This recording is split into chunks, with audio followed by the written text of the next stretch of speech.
What's up, wrestling fans? The Bat Fry Kenny Fry here, letting you know, coming up on the Atomic Drop podcast on a special night here, Sunday at 7 p.m., we'll be doing a SummerSlam recap. We'll be talking about all these matches, giving our reactions to them, our thoughts, what we think is coming into the future here for all these competitors that won and lost. And we'll be talking that and much, much more, what to expect maybe on Raw, SmackDown, and we'll see where it goes from there. So we'll be doing that and talking about whatever else falls into our laps here. We'll be right back in 42 seconds with the Atomic Drop podcast.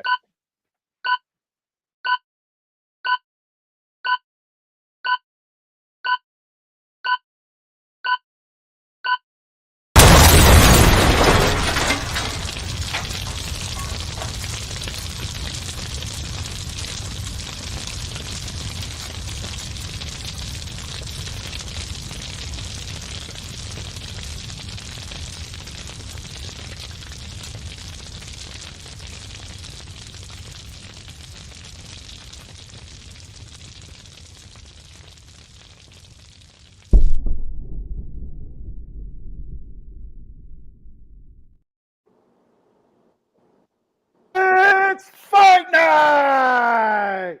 Welcome to the Atomic Drop podcast. I'm the Bat Fry Kenny Fry, and with me are my co-hosts. I'm the answer. The showstoppers in the house, baby. Kurt McGirt coming to you live from my mother's basement. Paul Spencer. What's up, fellas? SummerSlam. Oh boy, I tell you what. So it was for me, just an initial reaction. SummerSlam was almost like trying to pull off like a WrestleMania Junior, in my opinion. It wasn't quite as good as WrestleMania. They were trying hard. Like a baby kitten that's like stuck on the outside of the mother's nipple there, trying to get in there, trying to get a little suckle. It just wasn't quite happening. But I'll tell you what, I think it created a lot of really good storylines to look forward to. But I'm telling you, I dug SummerSlam. I thought it was a great show. It did what it had to do. It wasn't as good as WrestleMania, but I think it served its purpose. Adam, what were your thoughts on SummerSlam? I thought it was a real good pay-per-view, and it sets up a good Raw and SmackDown for this week. So it's something to look forward to. And the last real SummerSlam, because next year is 2 nights. So this is the last real SummerSlam, 1 night, where it should be, but it went out on a great note. Cowboy Dave? I'm a big man. I got a lot to say, but I'm going to tell you right now, the show was great. I enjoyed it. The man to my right, my far right, that guy over there had a lot of good predictions, and he was on the money on a lot of things that he saw last night. But I'll tell you right now, the show was great. I enjoyed it, but there was a lot of surprises that I didn't see coming. And then, that happens sometimes. Triple H, he surprised me last night. I got to be honest. So, Kurt, what do you got?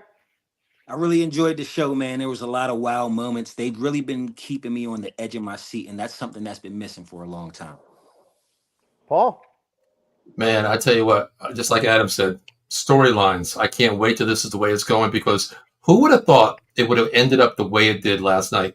People losing titles. It was insane. What your predictions are, I don't think really anybody saw what was going to happen last night, and I'm so happy about this. I can't wait. I want to fast forward to Monday night, 8 p.m., because I am ready for Raw. I'm really, oh man. It's gonna be a lot of fun. So let's kick this shindig off here with the first match from last night. We'll kick it off with the Liv Morgan, Rhea Ripley saga with Dirty Dom. Who's gonna get custody of Dirty Dom? That's what we want to know. And I'll tell you what, I don't want to toot my own horn, but I'm gonna toot my own horn, fellas. I've been saying for a while now. I said the Liv Morgan revenge tour is gonna end up where Dirty Dom is gonna turn on Rhea. So she took everything from Rhea Ripley. That means Rhea took months away from Liv Morgan, and Liv said she's going to take everything from Rhea. And when Rhea came back, the way she was running away and the way Dirty Dom was kind of hugging up to Rhea and kind of shunned away Liv Morgan, it kind of made you pause for a second. Well, maybe she's not, but Dirty Dom, he done her dirty. Dirty Dom went to Liv. It was a terrific match. First off, I thought it was a great match. Plenty of storytelling. I love the way Liv worked Rhea's shoulder.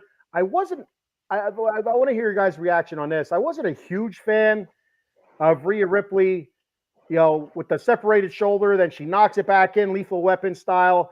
I thought that was a little bit overplayed, overacted. I don't know what the exact word for it was, but then to do it again the second time, like even they took it further out of the realm of they want to keep it close to reality, but still suspend your reality because it is professional wrestling. And I thought the whole knocking your shoulder back into place, I thought it was a little bit too over the top, in my opinion. Then do it to the second time, it's like, all right, it's I know the crowd. It seemed like the crowd popped for it, but it was a little over top for me. But real quick before we hop into you guys, I have a couple comments I want to throw out there. Some fans checking in here. We got Chris checking in. Said titles drop like crazy. Absolutely. What's up, Chris? Thanks for checking the show out. And of course, Linda Duarte checking us out. What's up, Linda? She said, Linda, show out, Linda. Chris again says Raw tomorrow is going to be popping 100%, brother. I can't wait to see it. Eileen, what's up, Eileen? She says, hello, guys. Thanks for checking out the show. Hi, Eileen. Linda says, I called it about Dom and Liv.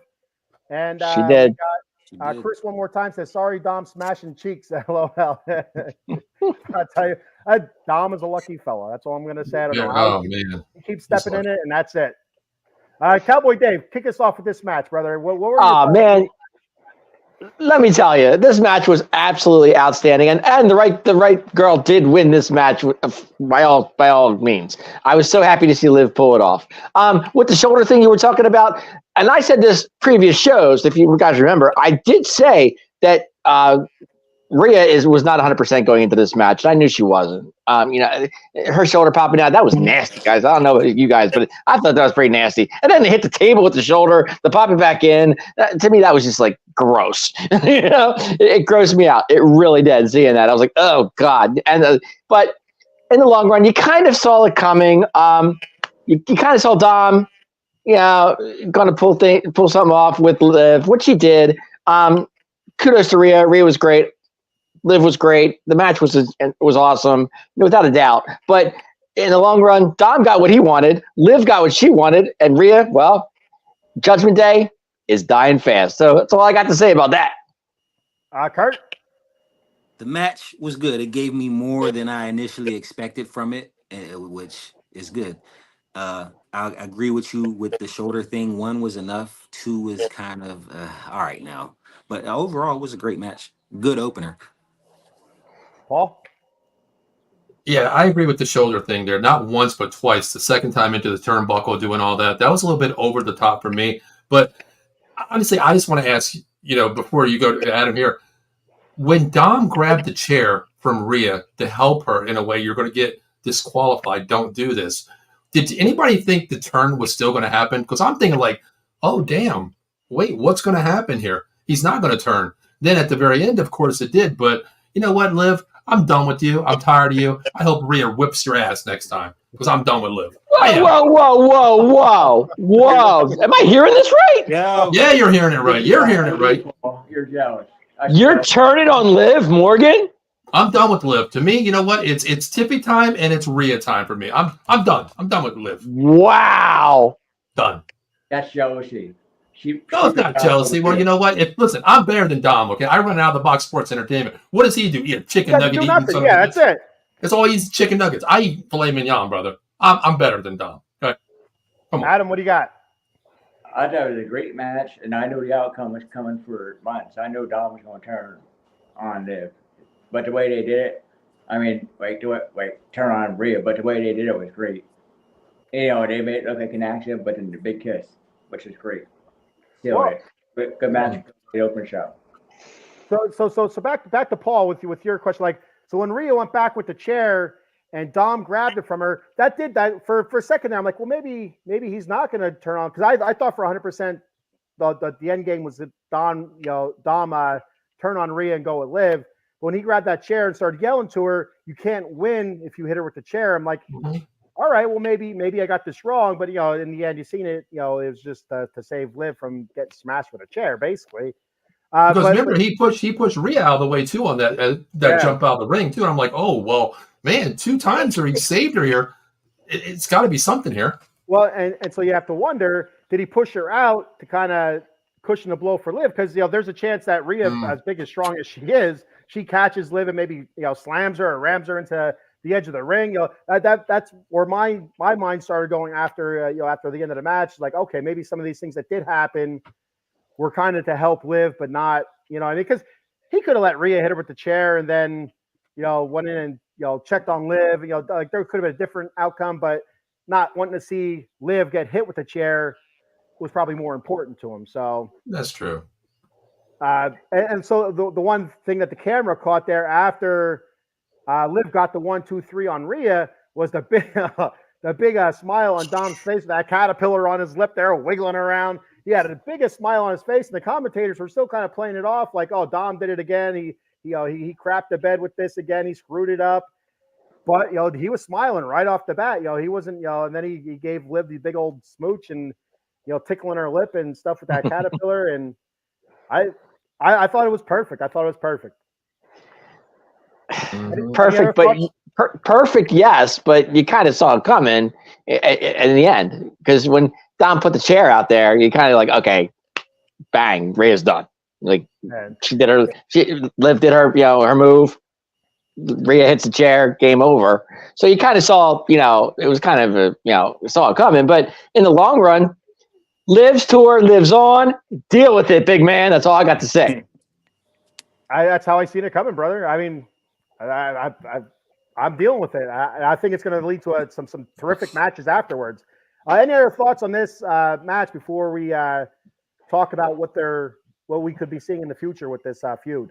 I'm happy for Liv Morgan. I have to be honest. I'm happy for Liv Morgan. She deserves this. She does deserve this. This is her time.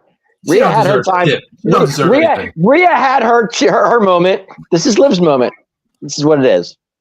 Well, you know what, Dave? All I'm going to do is I'm going to start the trademark right now. It's RRRT. You know what that means? I have no clue. It's the Rhea Ripley Revenge Tour. Oh, stop it. There we go. Anything else, guys? So it may be the Rhea Ripley Revenge Tour, but the LMT still moves on, baby. Well, I'm glad you picked up on her because you know what? She's done with me. I'm done with her. The LMRT moves on, baby. What about the OPP? Are you down with OPP? Yeah, you know me. That's right, Kurt. Anybody else? Anybody else have reactions from the match before we talk about the possible feud moving on?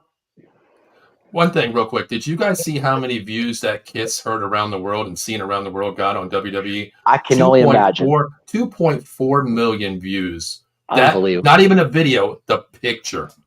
Amazing. Man, Dirty Dom, getting it done, man. Who would have thought? They made a heel an even bigger heel. It's absolutely amazing. Like he's the biggest heel probably in all the land. And who would have thought he'd be more hated than he is now? It's unbelievable. Kurt, that's a great point.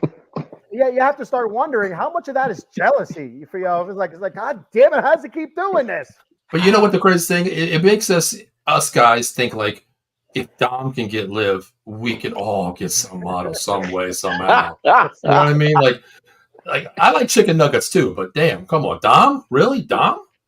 Oh, hey. Man. Dom's the bomb. Dave with the phrase is here, Don is the bomb. That's the next shirt. What's that, Adam? She's getting paid to be with Dom. Would she be with Dom in real life if it wasn't storyline? 100%. No, my question is, I can't wait to see when Judgment Day goes and looks for Dom and finds him. That's what I want to see what happens. Yeah, I went to Walmart today and Dom was on a milk carton, MIA. I don't know where the hell he's at right now. You know? I mean, but what rating do you give the entire match? Honestly, what rating do you give before we move on, Ken? What rating in this match? The entire match in its entirety, from start to very end, after the bell and stuff like that, all that stuff that happened. For me, I'm going A, absolute A. Okay. Adam? I got it. Yeah, go ahead, Adam. I give it an A, but where does Dom go now? He's out of Judgment Day, but where does he go? Well, we don't know where he goes, but we know where he's at right now. Is he a lone wolf? No, he's with Liv.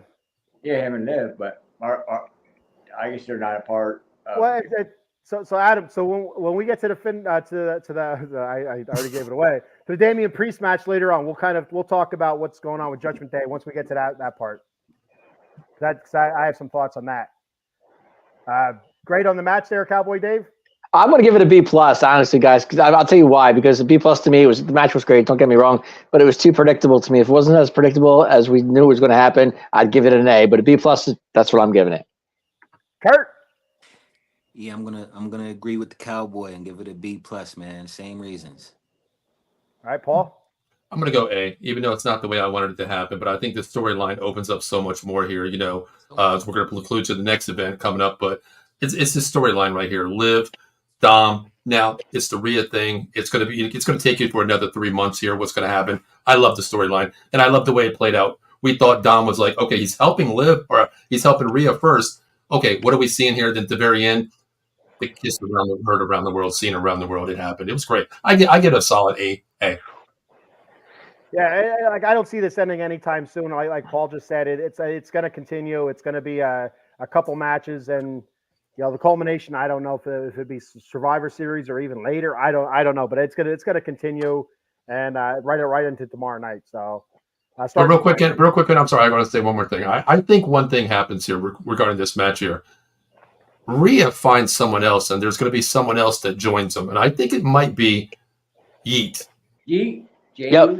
Yep. Because remember that little glazing look that Rhea went like this to him, and Jay was like, Jay was like, oh my God, you know what I mean? Like I think that could be a possibility, which we'll talk about with the Judgment Day coming up too, maybe. All right, yeah, that'd be interesting because like you've said, Paul, you just said there has been some comments made by Jey Uso towards Rhea, and Rhea kind of give that little smile, a little smirk, and so who knows? Who knows? So it's real quick. So I got some comments to go through before we get to the next match. Linda said, I told you Dom wanted Liv's chicken nuggets more than Rhea's chicken nuggets. Chris, shouldn't have been opening match though. I disagree. I think it's a great way to start it off. It's a title match. First off, it's a heated rivalry. You start the match. You start to show off. Exciting, a shocking moment. People are now into the whole event. If you started off with a dud, I think it kind of like the next match kind of falls flat then, and whatever. But I think you started off with on fire like that. I thought it was a good choice, guys. What are your thoughts on that? Go ahead, whoever wants to answer that. Go ahead, Adam. Opening match. I thought it was a good way to open up the show. The women's show the women's moment, and a good way to open up the show, and predictable, and good way to open up the show. I can't disagree with that. I actually thought it was a good way to open up the show too. I mean, you Liv, Rhea. Rhea coming off the injury. It was good. It was really good. I just can't understand. Like, I mean, I thought they'd go Intercontinental Championship first. That's what I thought they would go with. But women's title is fine with me. Any other thoughts, Kurt? No, Paul. I think it was a great match, the way to start, because honestly, watching that first match, I'm like, okay.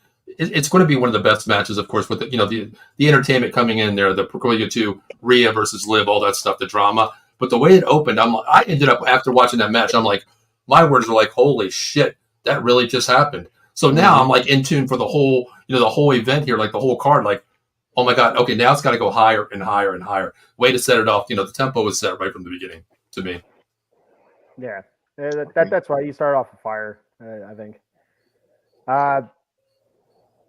Did you guys notice though? Did you guys notice Liv's surprised face when Dom did turn on Rhea? Her face was priceless. It was like after what you said to me on Monday Night Raw, all those rude comments, and I turned around and I cried, and then all of a sudden I come to SummerSlam, and what you did to me, and now you're helping me out. Her face was like, what? Like is this really happening? It could have been a look of shock and disappointment too. It was like, oh shit. No. Hey, Dave, now you know why I'm being so mean to Liv, right? Because maybe this will happen in the way it is with me. I'm saying this on the show. Maybe Liv has a change of heart and says, damn, Paul went to payback just for me and I didn't show up. Then, all this. Hey, us guys I have a shot, man. Right. Okay. Thank you, man. Just saying. Wow. No, because if you look at it, like I said, when he put her hands on the back of her neck, and her look was like, "What are you doing?" Like, what are you doing? And then he kisses her, like, whoa, like, where'd that come from? Rhea, neat. I like that. Yeah. Rhea and Yeet versus Dom and Liv. I could actually. Yeah, there you go. That'll actually be good. And I feel bad for Liv because she'd be way undermanned there with Dom against Jey Uso. I think Dom's a great competitor. Dom is very good in the ring, but I think Jey Uso is just a couple steps above. I agree. So a couple more comments. Let me get caught up on these comments here, and we'll move on to the next match here. We had Sean Lazarchik making fun of our muscles. Jealousy, Sean will only get you so. Look at that, Sean. Sean, you can't beat that, brother. You can't beat come that. on, man. Like really, Sean. What's he say? What's that say? The three of you what? Making fun of us says three of us have he says beaters on the other tank tops or sleeveless shirts. Myself, Kurt, and Adam. Right. Jealousy, right. Sean. Jealousy. Hit the gym, bro. Sorry. So yes, we hit this one. We got Eileen. Whoa, that's what's going on here, and that is in talking about Paul ditching his girl. Done, Eileen. Done with her. Yeah, I'm shocked too. I got to be honest, Eileen. I'm shocked on what he just said. We now know why, so it's very smart. Linda Duarte, you let us know. We'll get you on this show. He's still pissed about payback. That's why he's mad. Dave, you know all the hard work we put into that 3 months of planning, Dave. I know. And I thought it was going to happen, Dave, because where did we go? We went to the Captain Morgan, Liv Morgan suites. We got upgraded there. And we did. And I'm thinking like, oh my God, Liv knows I'm here at the Captain Morgan, Liv Morgan suites. I'm here, baby. You know I'm here. She didn't even show up, Dave. Or she tied up in Dom's dressing room. Maybe like Dom's using some sort of like mind control on her. Who knows? Hey, listen, I got Mr. Fuji. I kidnapped him. I can always go back and try with Liv one more time. So real quick, we got this comment here from Chris. Liv only getting pushed because Charlotte is hurt. I don't agree with that. I wouldn't go that far. I think Charlotte's SmackDown, isn't she? Am I right? I don't think Charlotte's as hurt as we think she is. I mean, I just think she's taking time off. No, she's hurt, dude. She's hurt. I've seen her videos in real life. Like she's really hurt. Like she's at the gym every day, and that knee, it's still bad. Okay. Mm-hmm. But and again, I think she's SmackDown anyway, so I don't think so that's an issue. Chris rates the match a 7.5. There we go. Okay. That's basically a B. Sure. Fantasy football girl, what's up? How them Colts gonna do? She says, "Man, this is one of the best Summer Slams." There we go. Gunther all the way. Judgment Day 2 with Liv, Finn, and Dom. There we go. We'll talk about that in a little bit. Ooh, I'm not seeing that. Cousin Allison checking in. What's up, Allison? Thanks for checking out the show. Thank you for commenting. She's just going to say the SummerSlam did not disappoint. We all thought it was pretty decent here. War Games, Fantasy Football Girls saying War Games. That's something That's what I'm looking forward to. That's going to be fun. I was thinking, we could see a Bloodline War Games. We could see a Judgment Day War Games. I think it's going to be very interesting if they go that route. Buddy Murphy is coming back. I thought I heard somewhere that he signed with AEW, but I could be wrong. I think he did. Sign. Yeah. I thought I just seen something. I could have swore I saw something like that. We don't need Buddy Murphy back. No reason for him. I'm not even 100% who. I know Buddy Murphy's Rhea's husband. I know he's a professional wrestler, but I was so in and out of wrestling for so long that I'm not even sure if I ever even seen Buddy Murphy. His character was good when he was here, but we don't need Buddy Murphy. He's in AEW. Yeah. Cousin Allison says Rhea had it coming. Oh, hey, Cousin Allison, you are so right. Dave's on the Liv train. Choo choo. Here we go. He tells me that's not the first time Liv had a train, but anyway. I agree. And I was never a part of it. Just saying, never a part of it though. Just gonna throw that out there. His contract is up soon. I think for some reason he just re-upped. So I thought he resigned. I think it's a re-up. I think he resigned too. Yeah, I will have to check into that, Linda, or you can Google it. We'll figure it out sooner or later. But I'm pretty sure he just re-upped recently. All right, so let's move on from the Liv and Rhea and Dom love triangle. A little bit of dog on Sammy action here. We got Sami Zayn versus the dog-faced Gremlin Jr., Braun Breaker for the Intercontinental title match. A short match, but I thought, you know what? I thought it served its purpose. I thought it was a good match. You saw Sammy, show his underdog mentality. He fought back as hard as he could. You saw Braun Breaker at the end be very, very dominant. He showed his power. He showed his speed. Everything that he's been showing for the longest time here. Not the longest time, I guess. Depends on who's talking about this. The short amount of time that he's been here, right there. But anyway, we're not getting there yet. But Braun Breaker comes out on top. Your new Intercontinental Champion. He did it. Sammy working on the shoulder, working on the arm. I thought that was fantastic. Braun Breaker selling it for the most part. I felt like at the end there he kind of stopped selling it after he won the IC title. But you'll see that the really good ones, they'll sell that as they're working their way all the way back to the curtain. But I thought he kind of stopped selling. But whatever, that's nitpicking, whatever. But I thought Braun Breaker winning. I thought it's the right time. It's a good time. He's not too new. And Dave, it's not your turn to talk yet. Kurt is going to kick us off with this one right here. Kurt, I like what are it. your thoughts on this match? I like it. I'm 100% behind Braun Breaker, and I have been. I think it's the perfect time, man. I wasn't sure they was gonna give it to him. I'm glad they did, though. I'm 100% behind it. The match was good. It wasn't. It was a little shorter than I thought it would be, but it did serve its purpose, like you said. So, Paul? Yeah, Curtis, I got to give you the props, man. You did say this was going to happen 100%. I was kind of like, nah, they can't give it to Sami Zayn because Sami Zayn, that one guy that has that crowd pop. He has that like Hulk Hogan moment. When everything's going against the world, he does that little shake, and then that it's going to happen. But I'm kind of glad Sami Zayn did lose because it really sets up like War Games because he might be a part of that family too. This way, there's going to be another. Opens it up. Yeah, and there's going to be another match now that that Breaker has that title, so that could be on the card too. They could put Sami Zayn with the Bloodline, or against the Bloodline, whatever they want to do it. So I'm glad. Sami Zayn had his run, man. It was a good match. And all I gotta say is, God, Braun Breaker, that spear, man, it's top 2 in the WWE, man. It really is. Adam? Braun deserves the IC title. We finally have a real IC champ. He is a great wrestler, a great move. I like Braun. Boy, everybody's on a train tonight. Dave's on the Liv train now. Adam's on the Braun train. I've been on a Braun train. I wanted him to have a belt. I'm staying on the train. Finally, it happened. All right. Short-lived. Put it that way. There's not going to be any sexual innuendos for me about Braun Breaker in a train because I do not want Braun Breaker showing up to my house and spearing me. Good point. Great point. Cowboy Dave, your thoughts? Series is tied 1-1. The way I look at it, Sammy won the first time. He retained. Braun wins this time. He gets an IC belt. Good for Braun Breaker. I'm happy for him. But I'm a Sami Zayn fan. Liar! You're not happy for him. You're a liar, Dave. Right. No. Actually, I am because I'll tell you why. I wanted Sami to win. I did pick Sami to win this match. I will say that. But I did see a video today that kind of made me jump a little ship. I saw Scott. And in the press box. I saw the Steiners in the press box and seeing Rick. Watch his son win the title. It kind of bring tears to his eyes, and I was kind of happy to see that. It was good to see. And Diamond Dallas Page was there. I think it was Diamond Dallas Page. Was it Dallas Page? Yeah, it was Dallas Page, yes. Rick, and Scott Steiner. Okay, maybe it was Page.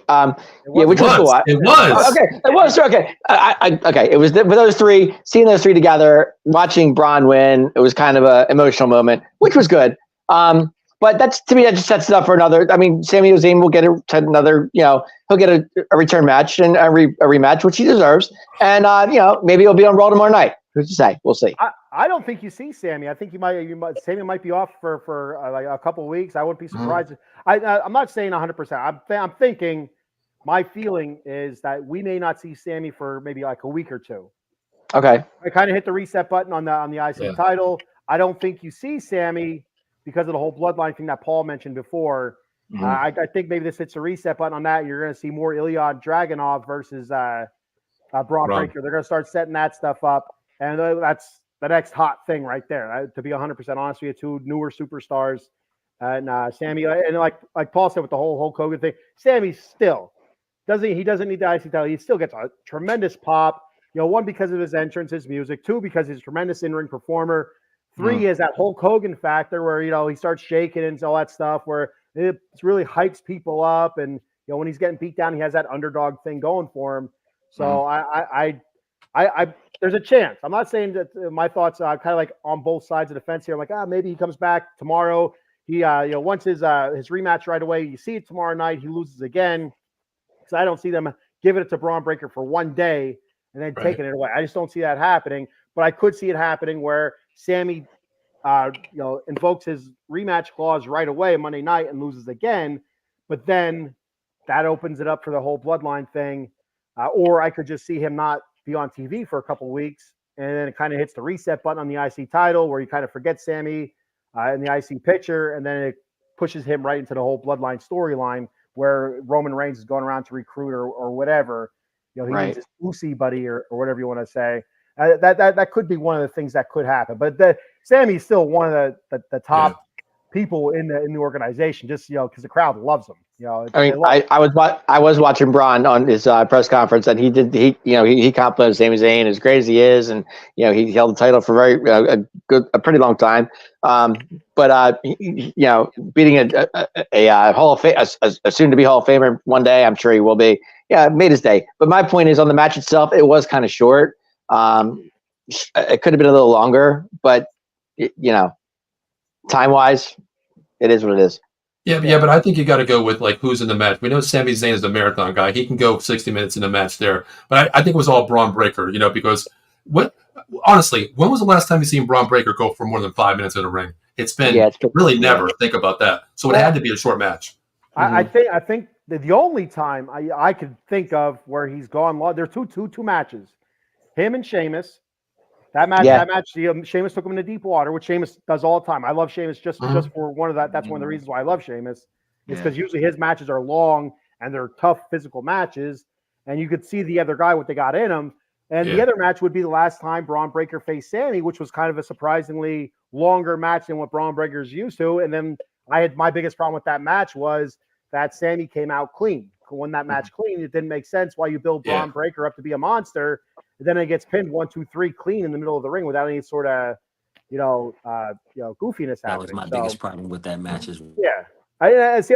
Kurt, a lot of wrestling people were saying that they were okay with Braun losing that match, but the way he lost, you built him up to be a monster week in and week out. A lot of people compare it to Goldberg, so I'll do it too. Yeah, I like Goldberg, and then you just 1, 2, 3 in the middle of the ring from Sammy's it doesn't make sense. There has to be some sort of shenanigans built into it. It's something. So there's something squirrely happened. Nothing squirrely happened. It didn't make sense. Now it makes sense. He wasn't dominant, but he won in quick fashion, and he still looks like that monster. So that's what they did last pay-per-view. So pretty much what you're saying is losing the title for Sami Zayn didn't hurt him at all. No, it didn't hurt. No. It doesn't hurt Sammy losing that title at all. Not at all. But do you think Sami Zayn teamed up with Jey Uso and they win a Raw tag team titles? No. Oh, that'd be nice. I'll tell you what, that would be something. That would be something. But Ken, you know what? I agree with you. I think they're going to put Sami Zayn back on a burner for maybe 2 weeks here and build up that bloodline, that thing there. Also, why would you have Sami Zayn come back so fast? Because he's that pop over Braun Breaker. Let Braun have it for a couple weeks, maybe a month heading into the next pay-per-view. And then, the reoccurrence of Sami Zayn, if they want to go down that line for, the trilogy here. I don't see him showing up tomorrow night or maybe next week. I think he sits back for a little bit. And that's a possibility. I could see it either way. I could see it because you do see it happen quite a few times where if somebody drops the title at a pay-per-view on a Saturday or it used to be a Sunday, they drop it. They drop it at a premium live event, whatever the hell you want to call it now. Where the next live show, which would be Raw, they challenge for, or their next live show if it's SmackDown, they challenge. They invoke the rematch clause and they lose right. I never see anybody regain their title like that. Usually it's I invoke my rematch clause. They get beat in some squirrely ass fashion, which starts another feud, another storyline in another direction. And then that title that they just lost goes off into another direction, and that separates the storylines.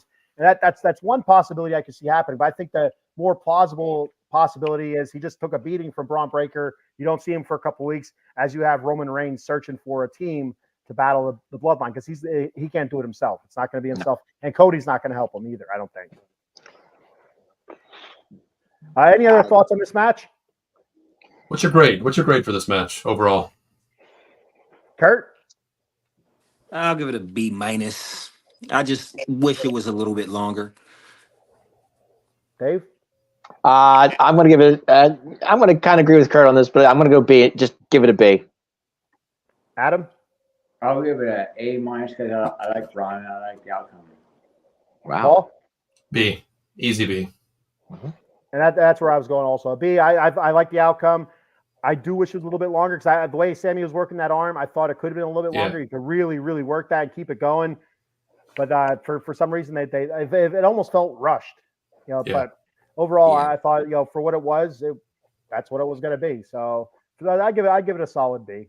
Yeah, the best part of Sammy matches is seeing him fight from underneath, and yes, a little bit of that was missing. That's all it was for me. And that's what they've been pushing. They've been talking about his underdog mentality. He's always the underdog. He always fights back. He never gives up. And then it's a 5-minute match, 6-minute match. It's like, all right, where was it then? Like, Ken, going back to what you said right there, the fighter's mentality, going back to WrestleMania, Philadelphia, the eye of the tiger, that kind of moment is Sami Zayn. And that's what it was really missing this one here. It was like, okay, we know Sami Zayn's the dog, against the dog, Braun Breaker, no pun intended. But we wanted to see a different kind of Sami, like, okay, he's going to fight his way through this. He's going to win somehow, but it just didn't happen. I guess it's Braun's time. Adam's happy. So, Adam, congratulations. You're happy. Okay, so my question is, now that Braun Breaker is the Intercontinental Champion, does that make Sami Zayn the number one contender, or who are we looking at besides Sami Zayn? Kaiser. Or no, not Kaiser. Not Kaiser. Either Ludwig Kaiser or what's his name? Dragunov. Ilya Dragunov. Thank you. Oh, Dragunov. Okay. I like Dragunov. I hate on Monday. I was thinking maybe Chad Gable. No, I'm done with Chad. He has his hands full with his daughter crying and then Uncle Howdy chasing his ass around. I was going to say maybe he wants another shot. No, he has something else on. Okay. No. Did she have some extra? I'd rather give it to Otis first. I'd rather have Otis in there before Chad Gable. Oh, I don't know about that. What were you saying there, Adam? Okay, so Wyatt 6, 3 of them versus Gable and the Creed Brothers tomorrow on Raw. Yeah, that'll be good. That'll be good. I hope. It'd be great to see that whole thing in action there. Oh, totally. All right. Anything else before we move on? All right. We got a couple comments here. Good match. Quick. Yeah. Eileen, she wishes she was up there sitting next to DDP, between DDP and Scott Steiner, Big Papa Pump, and then Rick Steiner there on the edge. She's like, I wish I was in the middle of DDP and Scotty there. So, cousin Allison, Sammy fan, but Braun earned that title well. Yes, I agree. I agree. I'm a Sammy fan, not as big as Cowboy Dave, but I do like Sammy. I think you need wrestlers like that in your company to make it go. And finally, Eileen, where does Sammy go from here? Back to Canada for a while. I'm saying he keeps Uso. Yeah, and that's a possibility too. I mean, that could be the whole how they get into the whole bloodline thing. Is you have Roman come back for Jay, which we'll talk about later on. Kind of spoiler alert. I still say Sammy has first rematch tomorrow night overall, which is again real big possibility. We'll see what happens. Well, to be honest with you, they might even have it posted at tomorrow's. Usually, I think they do that usually early Monday. They'll post the card for the event. I mean, I'm not saying he's going to win it, but I think he might ask for another rematch too. Just to get a rematch. I know somebody we can call to see if his name or his sound is on the promo tomorrow. No spoilers, right, Dave? Yes, Mister. I have connections. We hear you. I did tell you later on. We'll talk about with that, but move on. Mister. I have inside work. We hear you. All right, so let's move on to the next match, which was, I believe, LA Knight and Logan Paul for the U.S. Championship match. Right? Was that the next one? That is correct. There's only one person that could start this shit off. All right, Dave, it's your show, brother. Kick it off. Let me talk to you. Yeah. Ladies and gentlemen, we have a new United States champion. Yeah. His name is LA Knight. And I love every minute of it. Yeah. How much did you get paid for that promo by LA Knight promo? How much you paying me here, brother? I ain't paying you shit.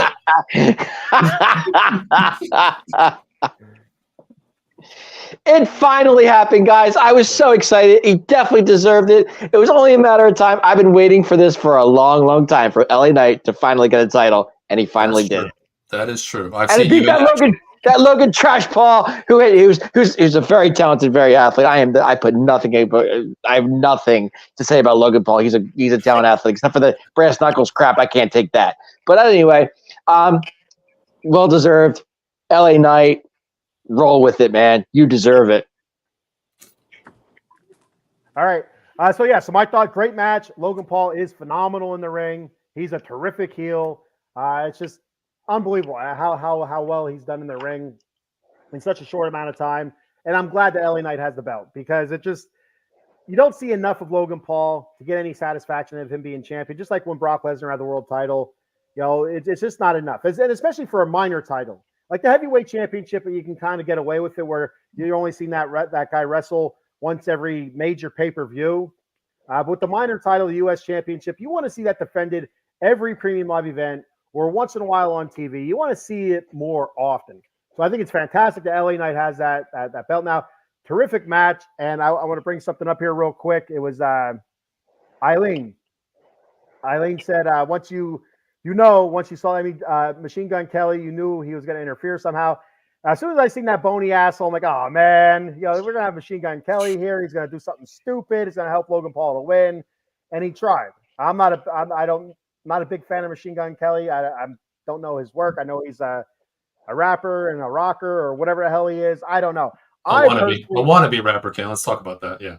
I was personally hoping he was going to trip over that T-shirt he took off or ripped off or whatever the hell he did, or jacket. He kind of had it stuck around his waist, and he was stepping over. I was hoping he was going to trip.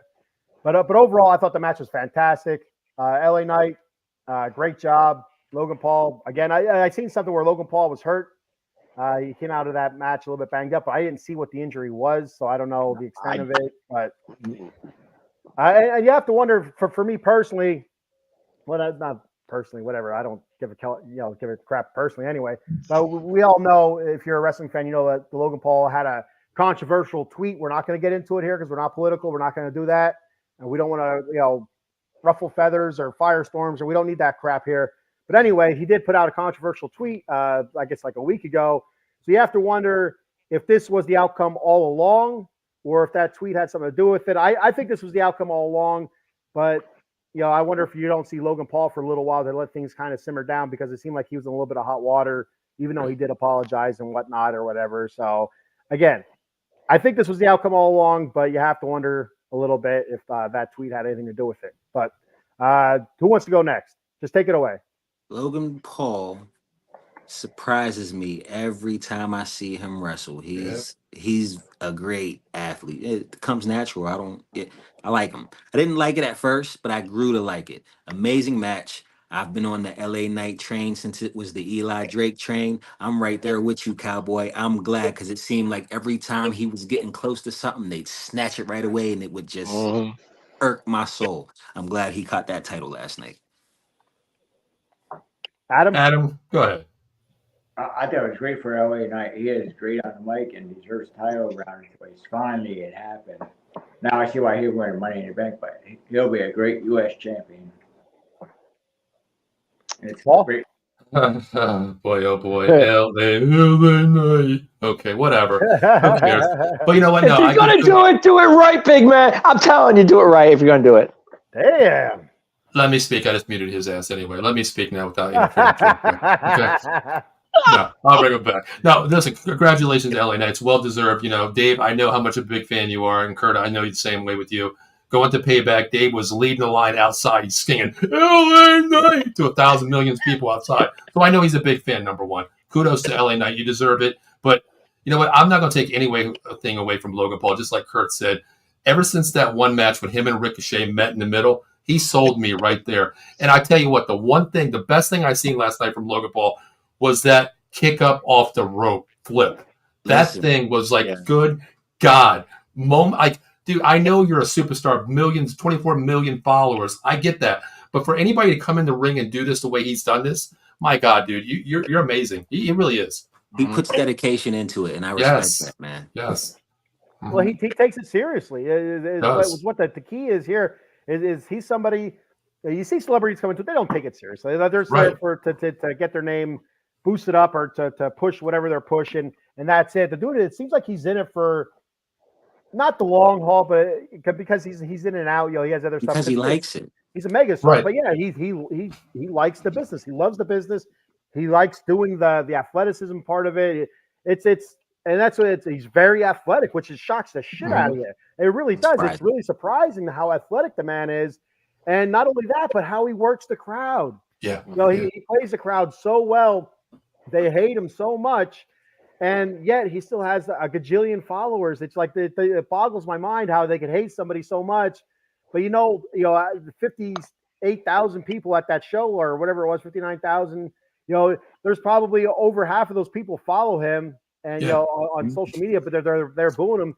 He does a terrific job, and even he had the brass knucks, and great job by the commentary team where they said he didn't get the full blows, like a quick jab didn't really, kind of stunned LA Knight instead of knocked him out, which you've seen in the past. But that's basically what it was. He gave him a little jab and dumped the knucks, and he ended up getting his ass beat. So props to Logan Paul, and absolutely terrific. Super happy for LA Knight. He does deserve it. Yeah, real quick, during that match, I got to give credit to LA Knight because I think he did a audible on that match, because when Machine Gun Kelly was over there trying to take that little chain off his pants or whatever, he fumbled for like a couple seconds there. You know what I mean? Like he was like, I can't get this son of a bitch off. Logan's like, come on, let's go. At that time, you seen LA Knight still talking with the ref, like, back and forth to gain more time on that. And I'm like, this Machine Gun Kelly freak, he can't even get the chain off of him. You know what I mean? And I mean, the way the match was, but I didn't think Logan Paul would lose in his hometown, honestly. But Ken, I think you're right, which we won't get into. I think that he needs time off because there's a cool down period of what we've seen from, the head of WWE saying, hey, listen, you got to cool down a little bit, Yeah. And, like, again, we're not going to get into it, but I know a lot of people were calling for. I've seen a lot of hate spewed towards them online. And, to be honest with you, no, I'm not even going to get into it. So got a couple comments here real quick before we move on. I got another question for you guys then, too. Jonathan Franson checking in. What's up, Jonathan? That's actually cousin Allison. That is her nephew, Jonathan Franson. Okay. No, Jonathan. Her son. I'm sorry, her son, Jonathan Franson. What's up, Jonathan? Thanks for checking the show out, buddy. Thank you for commenting. Absolutely. And there he is again saying, yeah, there we go. And of course, Eileen, LA Knight. Yeah. LA Knight. So what is next for LA Knight? Like I think we all kind of have an agreement, that we probably don't see Logan Paul for a little bit to kind of let things kind of cool down. If you do, it's going to be a quick thing, and then you're not going to see him for a little bit. So what are your thoughts? I don't know what was so funny. He's cracking me up in the corner. I can't. I'm sorry. I'm laughing. I'm sorry. Who the hell you got in the corner? Well, I know you in the right-hand side. I'm sitting there. You're cracking me up. I'm not in the corner, first of all, okay? Nobody puts baby in the corner. So what's next for LA Knight? Who's going to challenge LA Knight for this U.S. Championship? I got Andrade. I can see it. Anybody else? No. Anybody. I don't give a damn because I'm tired of hearing LA Knight. Tired. Andrade would be interesting because I think he deserves it. I think he deserves a shot at it. At least maybe not to win it, but I could see him winning it too. So I could see it going either way, but I can't see LA Knight losing it that quick. No. Who else? Uso. Well, so is this a primarily SmackDown belt? Because these guys are on SmackDown. Yeah, it's a SmackDown belt. It is. Well, screw that idea. So unless Jimmy comes back, so Jimmy is SmackDown, I believe. So possibly. But I don't think they're going to throw him in, Ken. I think he's going to be part of that bloodline thing. So I don't think they're going to use him at all in that one there. Yeah, it's not going to be Jimmy. Can we see KO or Randy Orton? They're mixed in with the bloodline too. So you got a large group of wrestlers right now mixing the whole bloodline thing. Do we see a Theory, a Waller? Somebody, DIY, they just lost the tag team championships, which shocked the hell out of me. Yeah, that killed me too. That killed me too. But who's it going to be that's going to step up and challenge LA Knight now? Besides it, we got Andrade. Anybody else that you guys could think of? Why do I feel someone from the Judgment Day? Why do I feel someone from the Judgment Day? Maybe because they're losing everything pretty much. Well, that's Raw. They're all on Raw. Unless the United States Championship. Where's Melo? Carmelo Hayes. Yeah, where is he at? Hello? He's Raw. He's Raw. No, Melo's he's SmackDown. Is he SmackDown? I think he's Raw. Because he wrestled Sheamus. He wrestled Orton the other night. Matches. Well, he didn't. Oh, I'm thinking. Am I thinking of somebody else? He's the dude that was wrestling Sheamus. He had a thing with. He's the one that made his debut with Cody Rhodes in the ring, Carmelo Hayes.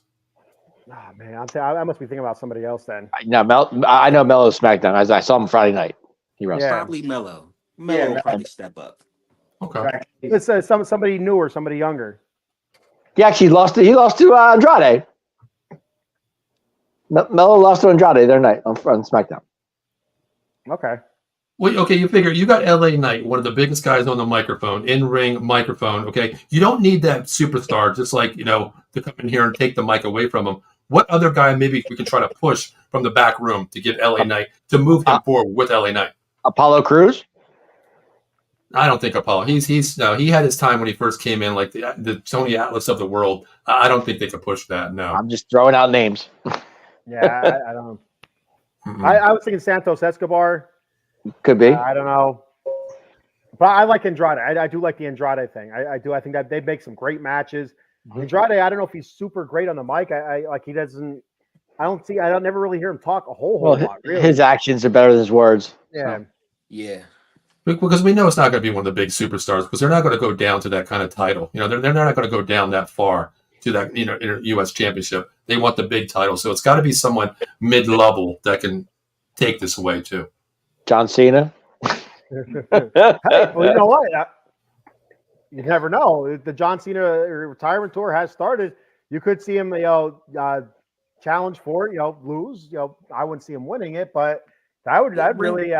Bring back the open challenge and have John Cena answer it. That's like That would be cool. Mm. That would be type cool. stuff. Man, I love the open challenge when Cena did that. That was so awesome. It really brought a lot of attention to the U.S. Championship. Exactly. Then it was awesome. Every match was great. Did you guys hear what Triple H said about Cena when they asked him about when the reporter asked Hunter?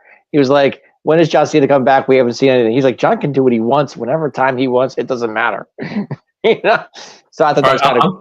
I'm going to give you my name, who I think it might be, The Miz. Raw. Yeah, Raw. Well, then you know what? Screw this Raw You keep SmackDown. calling Raw people. What the hell are you doing? Well, that's the thing. I don't know if it's exclusive.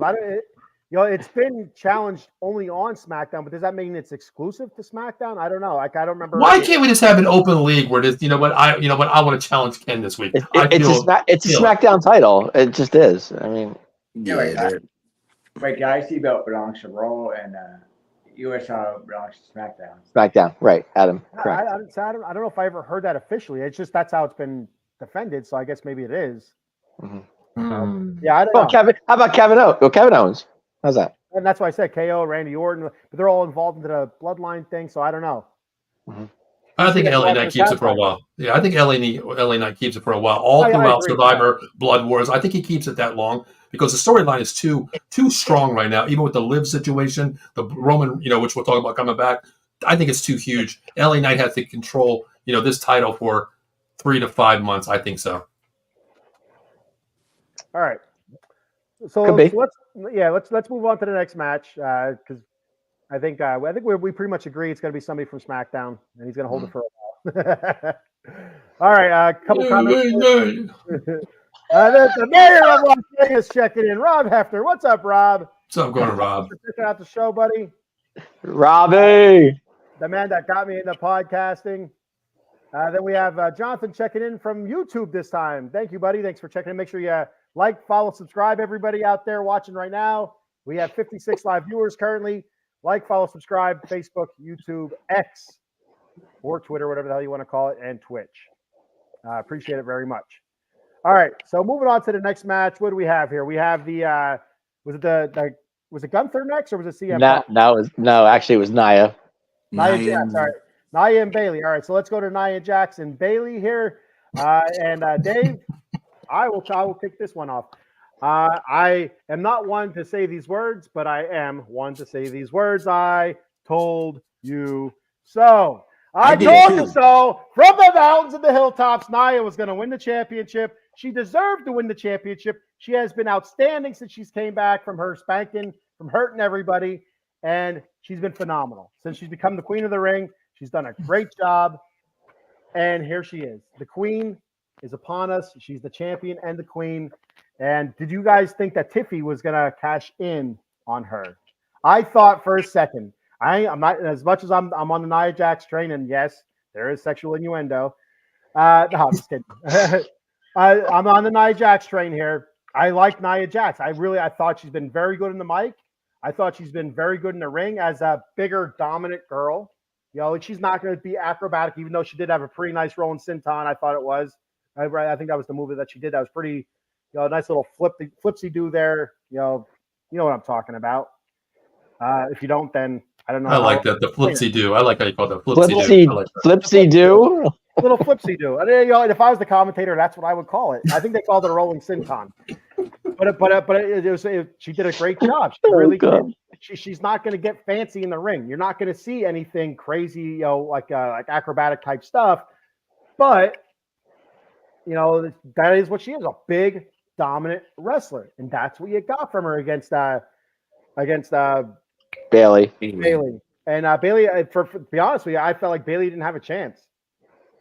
But I did think at the end there, when Nia was, you know, loving on herself and, you know, super happy, and Tiffy was out there because she kind of was a little bit of a distraction there on Bayley. I'm like, man, all Tiffy has to do is just crack her right in the face with that briefcase, you know, beat her down a little bit, and then cash it in. And there's no way that Rhea would be able to combat that. That's what I was thinking right then and there, and which I would have been fine with. You know, Nia got her championship. You mean Bayley? You said Rhea. You said Rhea. Did I say Rhea? Yeah, you did. We know how much Ken loves Rhea. We already know all that, guys. His Rhea love's really coming out.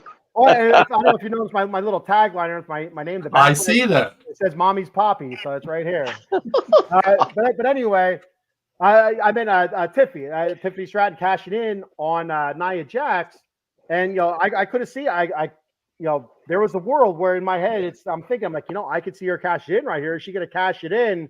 But she didn't. So I wonder if they're going to play that off, or if Tiffany Stratton's just going to cash in on the Raw champion, because she can cash it in on whoever she wants. It's not a set you know, show specific cash in. So it may not be Nia, it may be the Raw champion Liv Morgan, which I don't see that happening either. I see it more likely being Nia Jax, and, you know, setting up a feud between Tiffany Stratton and Nia Jax down the road here. But overall, I'm super happy for Nia. I love the match.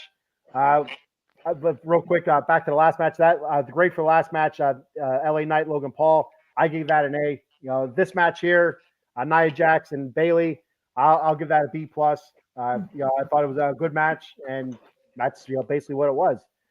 So let's go ahead. Let's start with Adam on this one. Go ahead, Adam. Thoughts on this match? I don't know why they gave it to her, but I guess she paid her due, so she deserved the title. You know, because how long has she been there? Maybe 10 years? Well, and so she was fired for a little bit. She was legitimately fired after she hurt some wrestlers. She was unsafe in the ring, and she was really struggling. She was fired. So it's probably 10 years, but there was a gap in between. Yeah, so I guess she paid her dues, and she's that bigger wrestler that can dominate all the smaller wrestlers. So I guess, but she's not good on her mic. But I wish Tiff would have cashed in. That was my prediction, and I thought it was going to happen. But I well deserved. Yeah. I give this match a B. I give the LA Knight match an A. All right. Dave, go ahead. Okay. First of all, Dave, go ahead, Dave. You want to mute me? You want to mute me? Is that what you want to do? Okay. No. As long as you don't say LA Knight again, okay? I'm good. No. Well, the LA Knight match was definitely an A for me. So I'm going to just leave that there. But Nia and Bayley, I saw a belly-to-belly suplex in this match. I was happy to see that. I don't know how she got her up, but she did. Yeah. I saw a Bayley elbow off the top rope on this match, which she did connect. I was happy about that. And for Nia to do that top rope thing she does with her, you know, the sit on chest. Yes. Yeah, whatever you want to call it. I call it the okay. Chest. Not once, but twice to win the match. Well, she did kick out of one earlier in the match. That's what I'm saying, because she moved her over, which was good. I was good to see that. To me, I thought it was too early for Bayley to lose this title. I really did. I didn't see them giving Nia any chance of giving her a title at this point in time, because I didn't think she deserved it. I mean, first of all, Queen of the Ring, congratulations. That's great. whatever you want to call it. That's fine. Queen of the Ring. Yeah, whatever. Anyway, the match itself, I'll give it a B minus. Itself, Tiffy cashing in. I think that's why I give it a B minus, because she, had everybody fooled that she was going to do it and she didn't. But all right. So kudos to Nia. She's champ. Bayley definitely deserves a rematch. I think Bayley will get her rematch. I don't know when. I don't know when it's going to happen. Maybe SmackDown. Who knows? But definitely want to see a rematch. Nia can be champ until Friday for all I care. But just to me, she's not championship material. I just don't see it. But then again, I'm not Triple H. I don't run the show, so whatever. Dave's got some haterade going on there, bro. Paul, you know what it is? Real quick before we get to Kurt. It sounds like Dave has a case of the Bayley boo boos. Oh, no, he likes that big booty. He likes big booty Bayley is what he likes. I know what he likes. I like Bayley the hugger is what I miss. Okay? Oh, I like big booty Bayley. I ain't gonna lie. I'm with you right there. Well, that too. I'm okay with that too. Either way, it's fine. Bayley. But I'm a Bayley. I like Bayley with Sasha, guys. I'll be honest with you. I was on that train big time. No, I didn't like that part. I like But when they were tag team, when they were the tag team champs, I loved it. I was, but right, exactly. But kudos to Nia. Like I said, she could lose a Friday for all I care. I'm okay with it. So. You're going to be really upset. You're going to be upset Friday, Dave. Am I? Hey, y'all thought I was crazy for thinking Nia was going to win. I seen it coming. You're not crazy, brother. You're not crazy. I seen it coming. It was. I liked it. How about that power bomb though? Oof. I was waiting for you to mention that one. I missed. I forgot about that. When Nia was up on the ropes like that, I was, like, oh, she ain't gonna get it. She got her. She got her. I was like, wow. Oh yeah. You mean the power bomb off the top rope? Oh yeah. Okay, I forgot about that. Yeah. She got up in there. And I'm like, there ain't no way. Bayley got her. I was damn. That's nice. Power. That's power. That's quad and booty muscle right there. Mm-hmm. I give it a B. I didn't expect Tiffany to cash in. They're gonna play with that. They're gonna play with that for a little bit. Yeah, I agree. I agree with you. I think the Tiffany cash in thing. I think they opened this up because I think Tiffany doesn't cash in on Nia. I think the little, the friendship there is in a little way they played off like it is. I think she might go after Liv Morgan, honestly, because if you think about Nia Jackson Bayley, that's just David versus Goliath. You think about this. I want to see someone bigger in there. Maybe Rhea moves on once this plays out. She goes there. Rachel Rodriguez, maybe, or the name I want to mention after the demolization of Jade Cargill and Bianca. Bianca steps in here with Nia Jax because Bianca's been on the back burner for a while now. She deserves that because she is that pop, and we got to start talking about that hair is real thing. We got to bring her back. You know what I mean? That's the one question I want to ask Kurt. We'll get to that in a little bit here. So grade of the match there, Kurt. What was your grade? I give it a B. That's right. You did give it a B. I did hear that. Paul, grade? B minus. I mean, I think it could have been a bit long different, but when you have Nia in the ring, you are limited to what you really can do. There was glimpses and glamours of things, but Tiffy took it over there a little bit to the positive side. I'm going to go solid, baby. B minus actually. Adam? B. Okay. All right. So yeah, and I don't know how long Nia is going to hold on to this title. I'm happy for her that she got the title. She has deserved it. She has been much better since she's come back, and not to get all weird or whatever, but she's a bigger woman, so she gets a lot more shit than what somebody that's going to be smaller, skinnier, like somebody like Liv Morgan. People are going to love on her a lot more because she is pretty. But not anymore. Traitor. Psychology.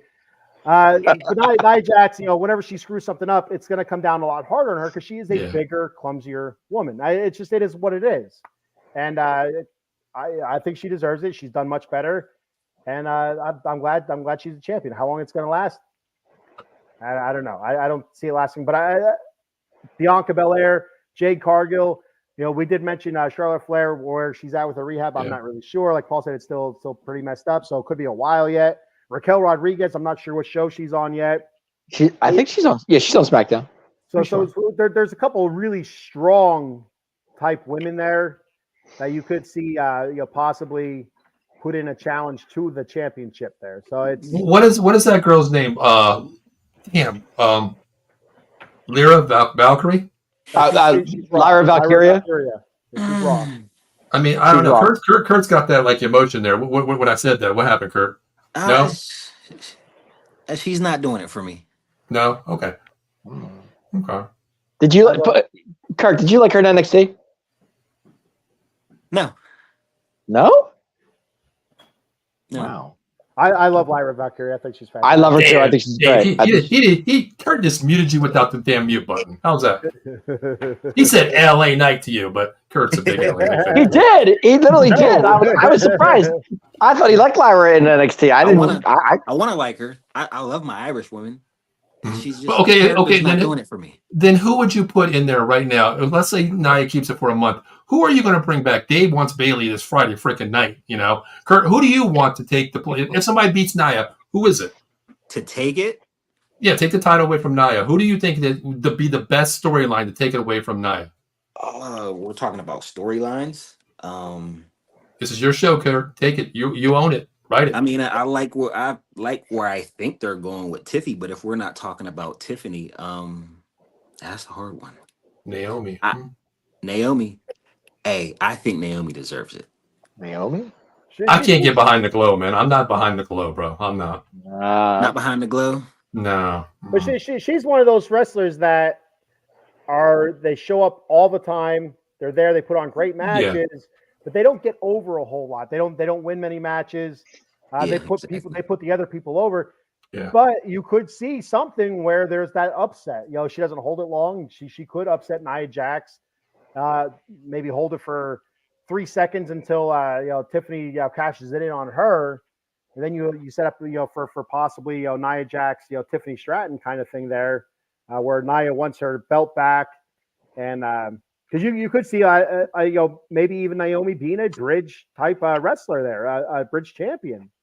Yeah. So I don't hate on that. There's a girl I have in mind, but go ahead. Go ahead, Dave. Who is it? I'm not sure if she's Raw or SmackDown. That's what I'm saying. I can't. Well, you're the king. Every time I say a damn name, no, she's Raw. She's SmackDown. Now I'm gonna tell you what the hell, Dave. You don't even know now. Come on. Chelsea Green.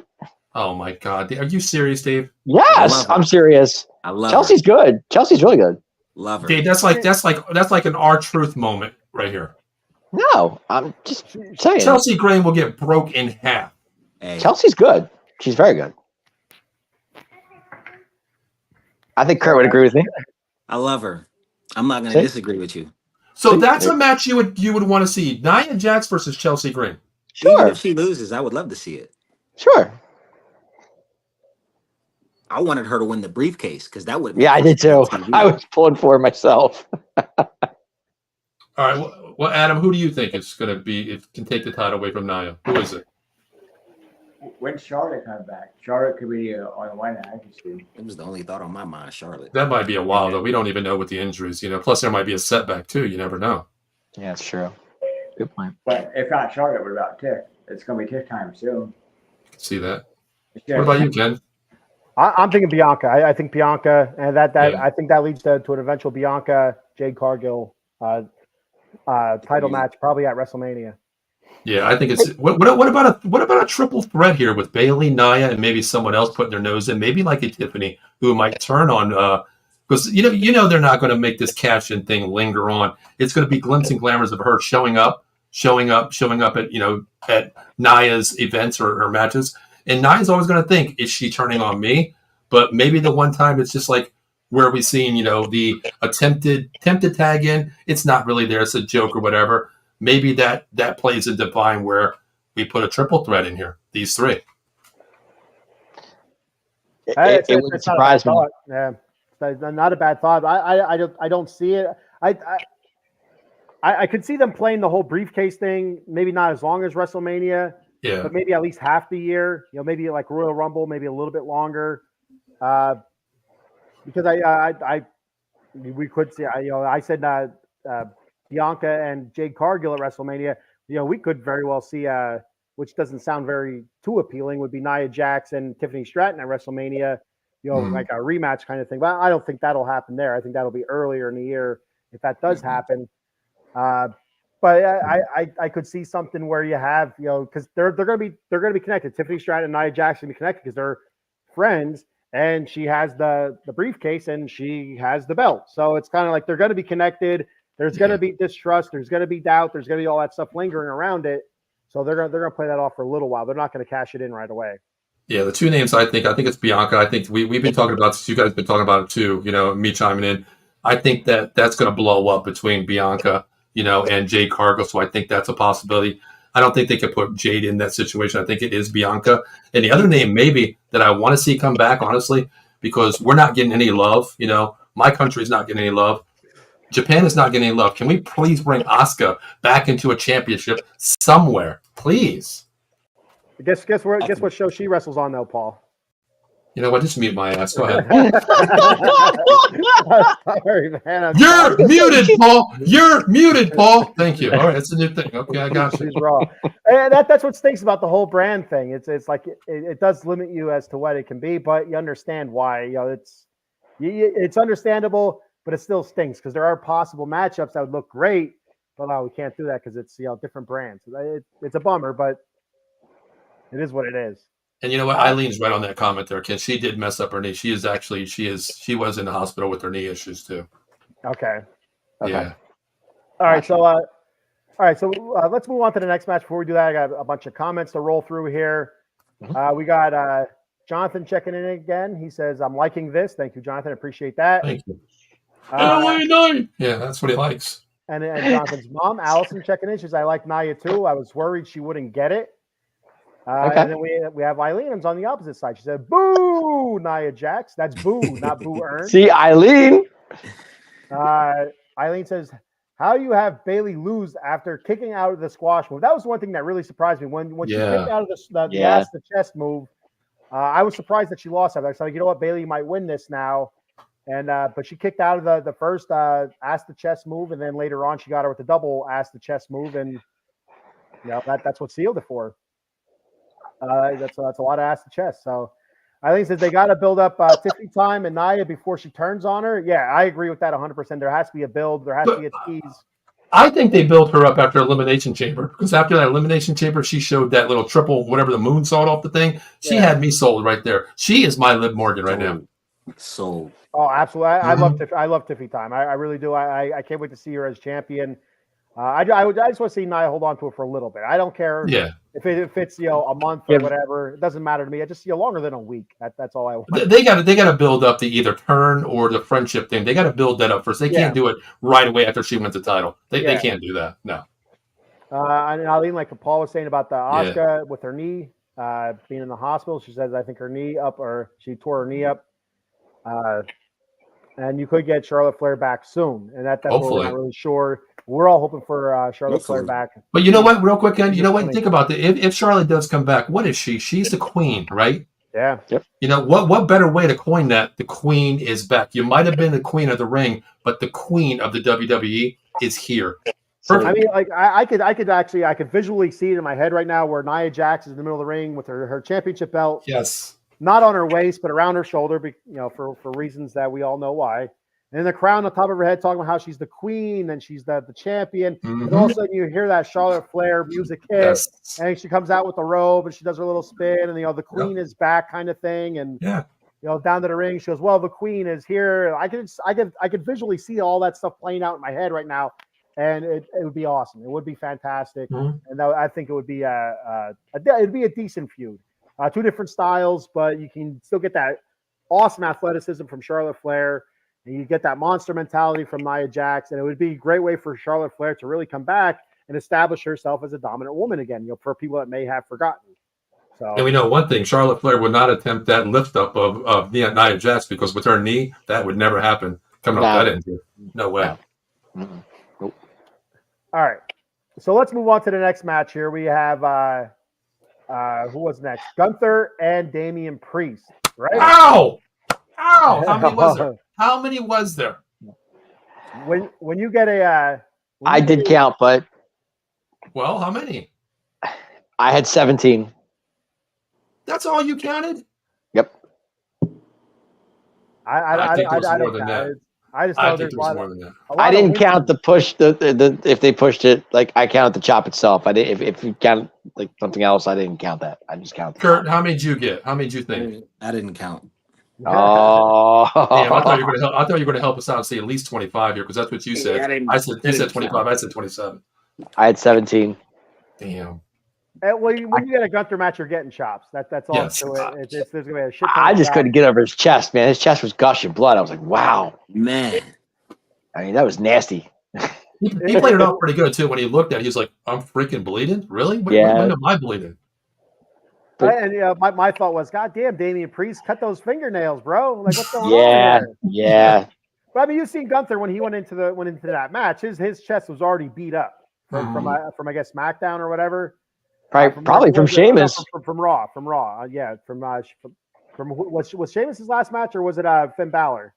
Oh, it was Finn. It was Finn. You're right. It was Finn. And Yes. so like you could see his chest was still all kind of tender looking. Because that's the first thing I noticed. And like, oh, he's gonna turn red real quick. I never seen anybody's chest bleed from chops. So That's the first time I've seen that. I actually thought that was pretty cool. I thought that was, and the way, like Paul, the way you said, the way he played it off, rubbing it on his chest, and then he rubbed it on his face and in his hair and stuff like that. I thought that was pretty badass. Did anybody think Gunther was going to lose this match, though?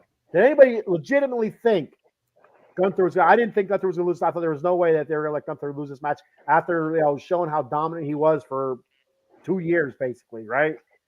And beyond, even NXT. So anybody legitimately thought that Gunther was going to lose this match? I don't think so. Dave might have been the odd man out, the lone wolf there, but I think after doing the prediction show, the word was that somebody is going to flip here. Who is going to be the flip here? So I can't think going into, we kind of knew how the outcome would be, but that kind of way, I don't know. But and again, that's something that we've talked about on the show for quite a few weeks now. Was when the Judgment Day was going to split up and how they were going to split up. And I think we all agreed that it was going to be Finn Balor turning on Damian Priest. It was just kind of like, when was it going to happen? I think I could be wrong, but I think last show that I was on with you guys, it was we talked about it being possibly SummerSlam, him costing Priest the match or whatever. And that basically that's what it came down to. He basically cost Priest the match. He did cost Priest the match. Priest had Gunther beat after a South of Heaven. And and the one thing that really irritates me with this is it was so poorly worked out because Priest rolled Gunther all the way around towards the ropes instead of just pulling him back towards him. But if he doesn't do that, then it's harder. That like I started playing it out in my head. Then after the match, like, what else could Finn have done if he didn't roll Gunther over? Finn could have slid into the ring a little bit and pulled Gunther's leg, but I'm like, does that lead to disqualification? And I don't know. Right. But it looked crap. It looked like crap the way he had to roll Gunther all the way to the ropes and then try to pin him. But it led to the storyline. It led to that. So I forgive it, but it didn't look great. I thought it's like, that sucks. I'm glad you said that, kid, because I thought I was the only one that's seeing that. Like, wait a minute, he's in pretty much in the middle of the ring, rolling him over, so 5'2" Finn can get his hand in there when the ref's at a different angle here. You know what I mean? Yeah. So it was kind of a bummer. It took a little bit away from the match, but overall, it was such a great match. I give this match an A+ just for all the mechanics that were into it. And a lot of great things happened in this match. I'm glad that the Judgment Day is going the way it's going. I'm a big Finn Balor fan. I do like what Damian Priest has been doing. I'm glad that Gunther has a title and Damian Priest doesn't. I think Gunther's going to have a dominant reign. And maybe not quite Roman Reigns dominant, but I think it's going to be good. Thoughts? Whoever wants to jump in. I think Finn goes, maybe he flips it over to, because you think about it, he knew about Dom. He knew about, Liv. He knew that whole situation. Remember, he planted that card. Remember the card? The little key card to the hotel room. That gave you the first thing. And all these, he wins the Oscar because the look on his face throughout this whole storyline, and he knew about this. So I think he might join someone. I really do. I think he might create his own little group, put it that way. I think he does. All right, Kurt? Great match. I liked it. Especially like it's sort of like a callback to last SummerSlam where Damian more or less screwed Finn. So it's been brewing. It's been brewing. Definitely been brewing. I give go it ahead, an 8. Okay. Hey, Dave? Okay. Oh, well, here we go. Okay. Settle in. Let's go back to WrestleMania. Okay. WrestleMania was Judgment Day's biggest day of the year. They won every match. Priest wins the title. Everybody's happy. Rhea's back. They're all jumping up and down. How do you now? When was the last time we saw Gunther get manhandled like Priest gave him? Like, really? When was the last time we saw Gunther really manhandled? It's been a while. It's been a long time. Okay. Yeah. So how do you go from WrestleMania giving the title to Priest 4 months later? I think it's 4 months. Somewhere in there. Yeah, that's close enough. Close enough. Okay. He loses it to Gunther. Guys, I'm sorry. I thought Priest was actually going to retain. I kind of saw the Judgment Day mishandled stuff was going to happen. But I have to give Priest. I thought Priest was outstanding in this match. I really did. He picked up Gunther. He slammed him. He everything that Gunther gave him, Priest, was in it. And I never seen Gunther get like manhandled the way he was. That blew me away. But to give it to Gunther, I get it. But I just think 4 months for Priest losing it is too. It's too small of a title reign. That's just me. I'll disagree with Dave. I don't think Damian Priest dominated Gunther at all. I thought Gunther is the reverse. I thought Gunther dominated Priest for the most part. He had Priest down for most of the match, I thought. But I give 100% props to Priest. So I thought he put on a good show. It was a good match. I thought Gunther was more dominant than Damian Priest. I didn't think it was too short of a title reign. Yeah, Gunther is the more dominant wrestler. He proved it with the IC title run. The dude just does not lose. So to think that he was just going to lose straight up to Damian Priest, man, I don't know. But people were just getting used to Priest being champion. At first we thought, okay, it's going to be a quick run. It won't be too long. 4 months later, okay, 4 months later, give or take, all right, people were getting used to Priest being a champion. They were actually cheering Priest for being a title holder. They were liking it. Dave, I got one thing to ask you really quick here. Okay. But now you take it off of him 4 months later and you give it to Gunther, who just had the biggest IC title run of his life. And that's why you give it to him. Exactly. No, Dave, not at all. You're talking about 4 months, right? That's not long enough, right? Is that what you're saying? That's what I'm saying. How about we talk about our next match coming up later? Let's ask Drew how that feels. Freaking 5 minutes versus 4 months. Come on. Don't go that route. Like, come on, Dave. Come on, man. People were just getting into Priest. They were enjoying Priest. The way If you can something down the line, then shame on you. You're not watching the damn program. Did he not throw Gunther around that match? He did. Hey, Dave, He threw him around a couple times. Who's wearing that belt right now? Oh, man. Oh, LA Knight. How's that? I mean, it's you say Gunther like he's a second-rate guy. You're like, who they give it to? Gunther? I'm like, Right. that is. No, I'm not saying Gunther doesn't deserve it. I just think it was too early to give it to him. What was that? How long was he? 666 days? Is that the number? Yeah, now you're just giving him another title within 4 months. 666 days is I don't the care title, Dave. Whatever. Were you feeling this way when he was champion 666 days? I was hoping he was going to lose it eventually. But I mean, okay, let's put it this way. When he passed the Honky Tonk Man's record, I was happy for him. I really was. And then I thought to myself, okay, it's time to drop it sometime. And Sammy was the guy to do it. If of all people, Sami Zayn was the guy to do it. Okay? I get it. But the way Priest cashes in at WrestleMania, wins the title, 4 months later, you take the belt off him? Makes no sense. I think you're mad because Sami Zayn lost and your boy Damian lost. I think it makes no sense.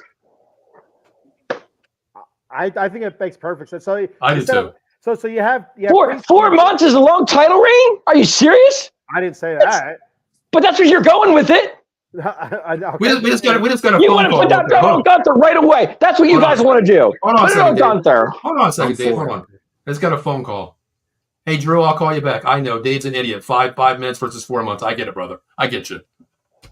Drew just called in and said, Dave, you're an idiot. 5 minutes versus 4 months. That's long enough. He had the title. It's time to move on. Gunther is the new champion. Gunther, the ring general, Dave. Walter, if you want to be technical about it. Who? Walter. Water. Walter. Walter. Oh, he's Gunther. He's Gunther to me. He's Okay. Gunther. He's Gunther. So you're not wrong. The people just started getting used to Priest being champion. They started cheering him. And I think that's one of the things that might have put a nail in his coffin, to be honest with you. People started cheering him, so that might have rushed the whole Judgment Day split. Because you can't have two heels splitting a faction and then going at each other. You have to have a baby face and you have to have a heel. You look at Rhea Ripley and you look at Damian Priest. Both are being cheered. All right, they're both baby faces in a heel faction. You look at Finn Balor, Dom Mysterio, heels. They get booed, especially Dom Mysterio, but Finn Balor also gets booed. You have to have that two elements there to have that faction. Are you telling me have those two elements? Are you telling me that Gunther is not a heel? Yeah, he was, and Damian Priest was your baby face coming into this match. And for storylines reasons, to have Judgment Day split up, if you had heel versus heel, I don't know 100% if Priest loses that match, because maybe there's something swirly.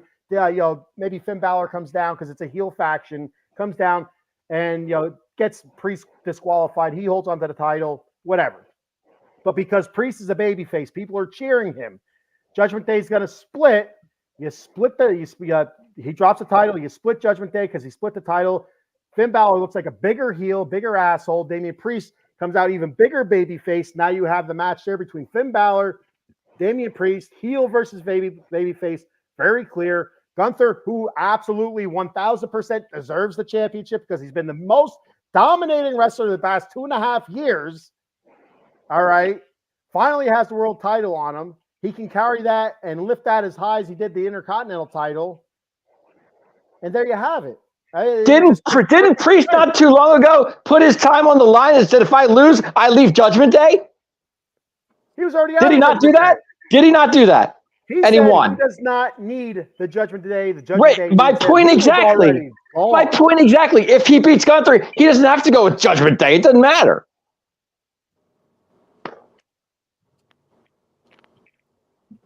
Dave, you got a vein sticking out of your head, brother. You okay? I'm just saying I don't like the fact that Triple H had to put the belt on Gunther within 4 months of what Priest was champion. Dave, you're not a happy camper with this storyline, are you, brother? No, I'm just saying that I don't think it's fair to Priest. I just don't. You want to know why, Dave? I'm going to tell you why. Because Gunther is that much better than Damian Priest. Oh, God. There it is. Okay. That is true. 666 days versus 4 months. 120 versus 666. Damian Priest should be kissing Triple H's boots and his ass. Thank you for letting me be champion for 4 months. Okay. Thank you for putting me in another major storyline moving forward with the Judgment Day. Thank you for letting me riding Rhea Ripley's coattails. I do that though. I'd be okay with that. I mean, 100%. So, Damian Priest, thank you. Triple H. So that 4-month reign meant nothing. No, I meant it was a push for him. You got in the ring with Gunther and you pushed Damian Priest so fast. He's still a huge player in the game now. Now you're putting Damian Priest back in the mid-card level. I didn't put him back there. I didn't go that far, Dave. I didn't put him in the mid-card. I was still top-level echelon. But now your storyline opens up so much. That's what he was before they. But that's what he was before they brought him up to big time. He was a mid-card guy. Mid-card, yeah, I think he was because it was the Judgment Day push, just like you said last year, how they pushed him on that one event where they controlled the world. He was pushed. What better way to go against Gunther to lose your title? You still have every option open to another rematch or whatever you want to call it. So every match that Gunther's going to have on Monday Night Raw, he's going to win. We know that. There you go, Dave. Good job. Bet on it. The storyline in the road, which we already saw when he was the IC champ. So what different belt, same result? Bigger matches. But wait. Let me ask you guys something. We've been doing this show for about 2 years now. How many times have we said back in the past, Gunther is projected to be something bigger bigger. And now he finally got that stage. Didn't we both say that? He deserves something bigger. He's there now. I'm not knocking it back. Ken's not knocking it back. You want him off that title to maybe go back down to the lower level because you don't deserve it. Right? No, I'm not saying there's lower level. I'm just saying I just think Priest had it for a short of a time. That's all I'm saying. What 4 else months. you do with Gunther? if you 4 don't months put is the not belt long enough to be. I mean, he should have been. I mean, if he had lost at the Rumble, fine. I get it. That's fine. But SummerSlam, that's Kurt, kind of what do early. you got? Kurt, what do you got? Yeah, What Kurt, else thank do you you. do with Gunther if you're not putting a belt on him? What else are we gonna do with it? Thank you. He had Imperium. Imperium's done, aren't they? It's two people. I mean, him and Ludwig are still together, but they're doing their own thing. Right. You're just gonna have him beat up on random people. He can do that with the. He's gonna do that with the belt anyway. Gunther is that title guy, and finally he took a step up the ladder here. Okay, he rung the bell here. He's up another level. Let him carry it on. I'm not disagreeing with you on that. I'm not. He's a great title. Fine. You want to ride the Gunther train? That's great. I'm just saying it was too early for Priest to lose the title. That's all I'm saying. No, that's not a train I'm getting on, Dave. I'm not on that side of the boat. Okay. Well, There's a life lesson to be learned here, fellas. Yes. And for the millions and millions and the 69 live viewers out there right now, there's a life lesson to be learned right now from this. When you're on top, do not get a big head. That's exactly what Damian Priest did. He walked around, I'm the leader of the Judgment Day now because I'm the champion. I'm El Campeon. I don't need you. You need me. La, la, la. And then he got his ass smacked by the ring general, and this is where he's at now. So he did not get his ass smacked by the ring general. That's not what I saw. We need to go back and rewatch. You better go back and watch it again because Damian Priest gave him a hell of a match. Ken, oppose that question. Ken, oppose that question. Better go back and watch that match again. Adam, who clearly demanded that match and won it clearly by physical appearance in that match? Who won that match? Gunther won easy. 1-0. Ken, 1-2-0, right? Same thing with you, right? I'm 3-0. Kurt, what do you think? Hey, look, man, it was a very brutal match. I think Gunther was on top most of it, but Damian was trying to give him a fight, man. And that match made me like Damian that much more, especially the way he went out. Exactly. Thank you. Okay, but who do you give it to? You know, who do you give it to? If you had to pick one, what judge's decision you're giving? Gunther. That's 4-0. Dave, you know what? 4 versus 1. Sorry, brother. I'll tell you the one thing, real quick, Dave. The one thing go off of Kurt here, I really did like about. I thought Priest put up a hell of a match. I really. That's what I'm saying. I'm just saying, dominance wise, I went to Gunther. But the one thing I absolutely loved from Damian Priest was after Finn Balor screwed him. He was in that sleeper hold. He gets the fans behind him. He reacts. He's able to get out of that sleeper hold. He fights out of it. First thing he does, the pissed off look in his face. He went right after Finn Balor grabbed the hold of him. I'm like, that's when he lost the match. That sold me. If his emotions didn't get the best of him, he probably could have won the match. Could have won the match.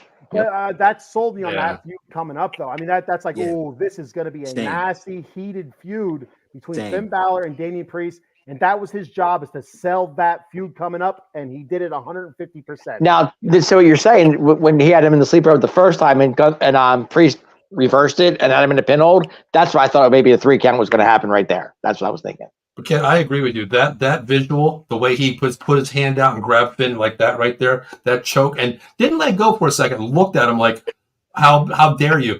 But you know what? Give credit to Finn, too, at the end of that, how he turned back and look at Damian, too. That is like, wow, this is like Oscar and Grammy Award right there. Both of those, it was played and sold so perfectly. It really was. And so Eileen poses an interesting point here, and I like it. Can Seth Rollins now go after the belt again since Priest does not have it yet? They said as long as Damian was champion. Yeah, so, it was only for Damian, correct? So Damian says, as long as I hold this title, you cannot challenge for the belt. And I'll take Seth and Gunther. I would too, but Seth is going to have his hands full with CM Punk. Yes, so right. It's going to be down the road, but I can absolutely see that. Was he Drew and Gunther? Is that what you're giving me?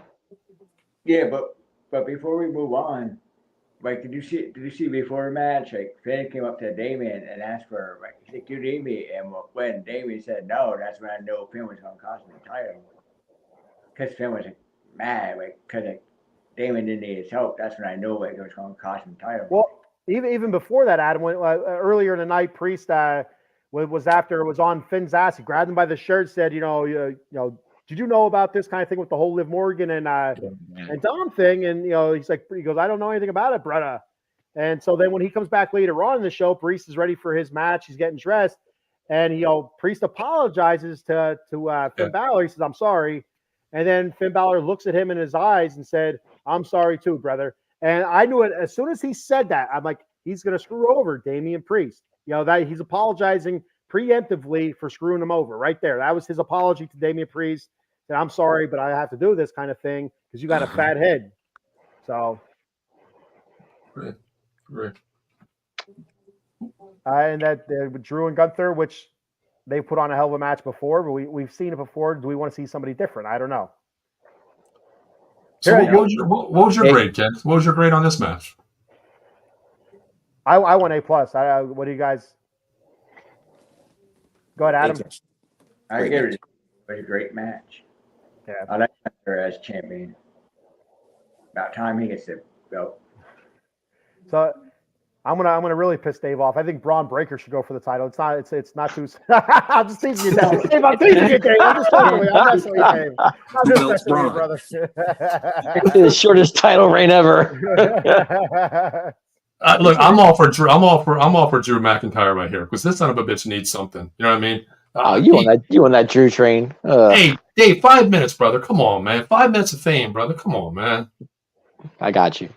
All right. So before we move on to our, I think it's the final. No, we have 2 more matches yet. Wait a minute. Before you go there, I want to give it. I'll give that Gunther Priest match. I'll give it a truly A-. I gotta give it that.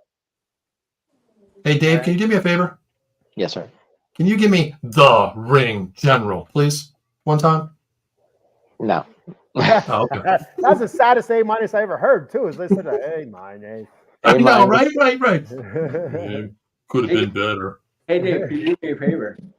Yes, sir. Stop drinking the Haterade. Oh! No. I'm drinking the Gatorade kick, man. There you go, right there, baby. I think you drink a whole gallon of Haterade before the show tonight. Get him, Adam. Get him. Yeah, exactly. Get him. All right, I give it an A. Honestly, I give it an A-, definitely. Kurt, you said an A too as well before. I gave it a solid A. Yeah. All right, so I'm going to go ahead and roll through the comments here real quick before we move on to the CM Punk match. We have William checking in. William Franson. That would be Allison's other son, my cousin Allison, and it would of course be. What's up, Will? That'd be the brother of Jonathan Franson, who commented earlier. So Willie, nobody. And we also have Eileen saying that was a great match.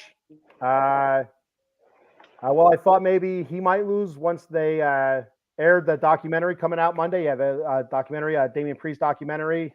That was another thing that kind of gives you a little bit of a hint. Is he going to lose now because there's a documentary coming out?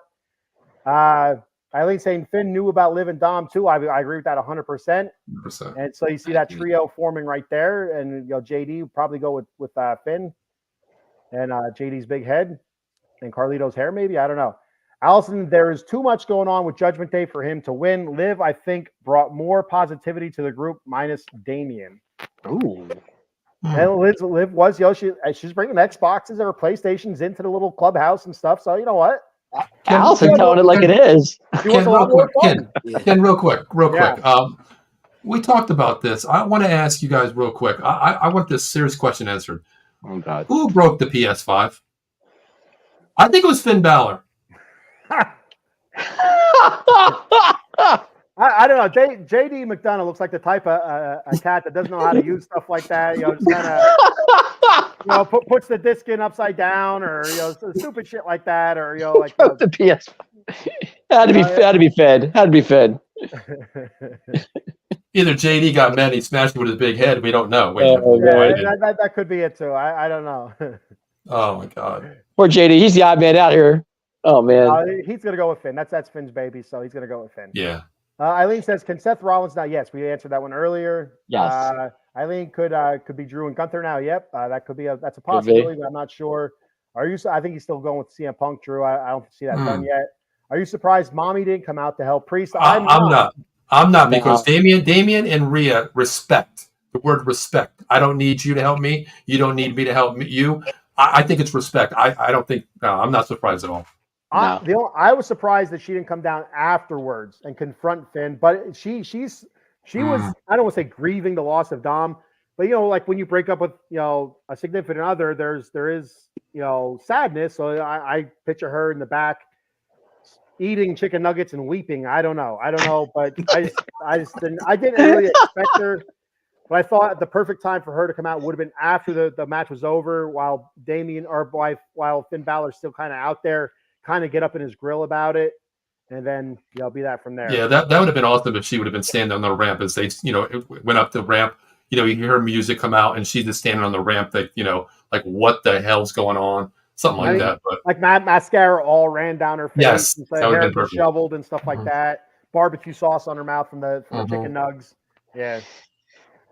You guys need chicken nuggets. Oh god. I'm actually hungry right now for chicken nuggets too. You guys are making me hungry. All right, so let me get that McDonald's app going. Yo, Kurt, real quick, were you surprised when Damian picked up his foot and put it on the rope? Did you see that coming? I didn't see that one coming, but once he rolled him over to the edge of the ring, it's like, all right. Crazy. I was like, I didn't think. Let me ask you guys real quick. Ken, you brought it up there, how he rolled him from the middle of the ring over a couple times there. What else could Finn have done, honestly, like to make that audible? And what would the ref do? Because we know when they wear earpieces, are they chiming in saying that son of a bitch is not close enough? Yeah. I've got an audible out of this, or what would you have done? Seriously, if you think about that. Did we lose Adam? I thought he'll be right back. He had a okay, gotcha. But I don't know. I don't know. Like there has to be communication between like the referee, like the referee said you're gonna have to kick out or something like that. There has to be some sort of communication. Going. They all know the finish. Especially with something like the finish that they had. They all have to know what the finish is gonna be, how they're gonna get there, and so there. Yeah, if either he had to say, you need to roll him. Or if he didn't roll him, he would have had to say something like "you kick out." He would have had to say something, between slapping his hand onto the mat. You would have had to say "kick out," or you would have had either a botched finish like we've been seeing a lot of lately, or you would have had a finish that just would have been it, and you would have had a rematch. I don't know. I don't know how they would have went about it, but because go back to that. What was that one match where the debacle on the 1, 2, 3 count when the music didn't hit properly? What was that match back? What was that? Oh, shit. Recently, you know what I'm talking about, right? Yeah, was that Drew McIntyre or? When the 3 count with it was Priest. Was it Priest? Okay, remember that how the music was supposed to kick in? The music was supposed to kick in the whole thing. Right, it was Priest. Yeah, rumors. Yeah. Yep. The audible wasn't called enough. Well, the audible from the ref was 1, 2. Oh shit! Made a mistake here. One of those. Yeah, it was actually Drew and Priest, and it was supposed to be was it supposed to be CM Punk's music or whose music was it supposed to be? I think it was I forgot who it was. I forgot. Drew's music was supposed. It was Drew's music. Okay. Yeah. Oh, that's right. Drew. Yes. Yes, he's right. Yep. So all right, Kurt, real quick, what do you think? Do you think there's a chance that we could see the Demon come out anytime soon? Oh, please. Yes. I really hope so. I'm just bringing it up. I like the Demon. I do, but I don't think so. When we first doing this show, remember when I used to be on with you guys? I said, "Please bring the Demon back. Please bring the Demon back." I think the Demon is more or less for face Finn. Okay. Yeah. That's fan favorite Finn right there with the Demon. It is. Yeah. I thought maybe Demon versus maybe versus Priest.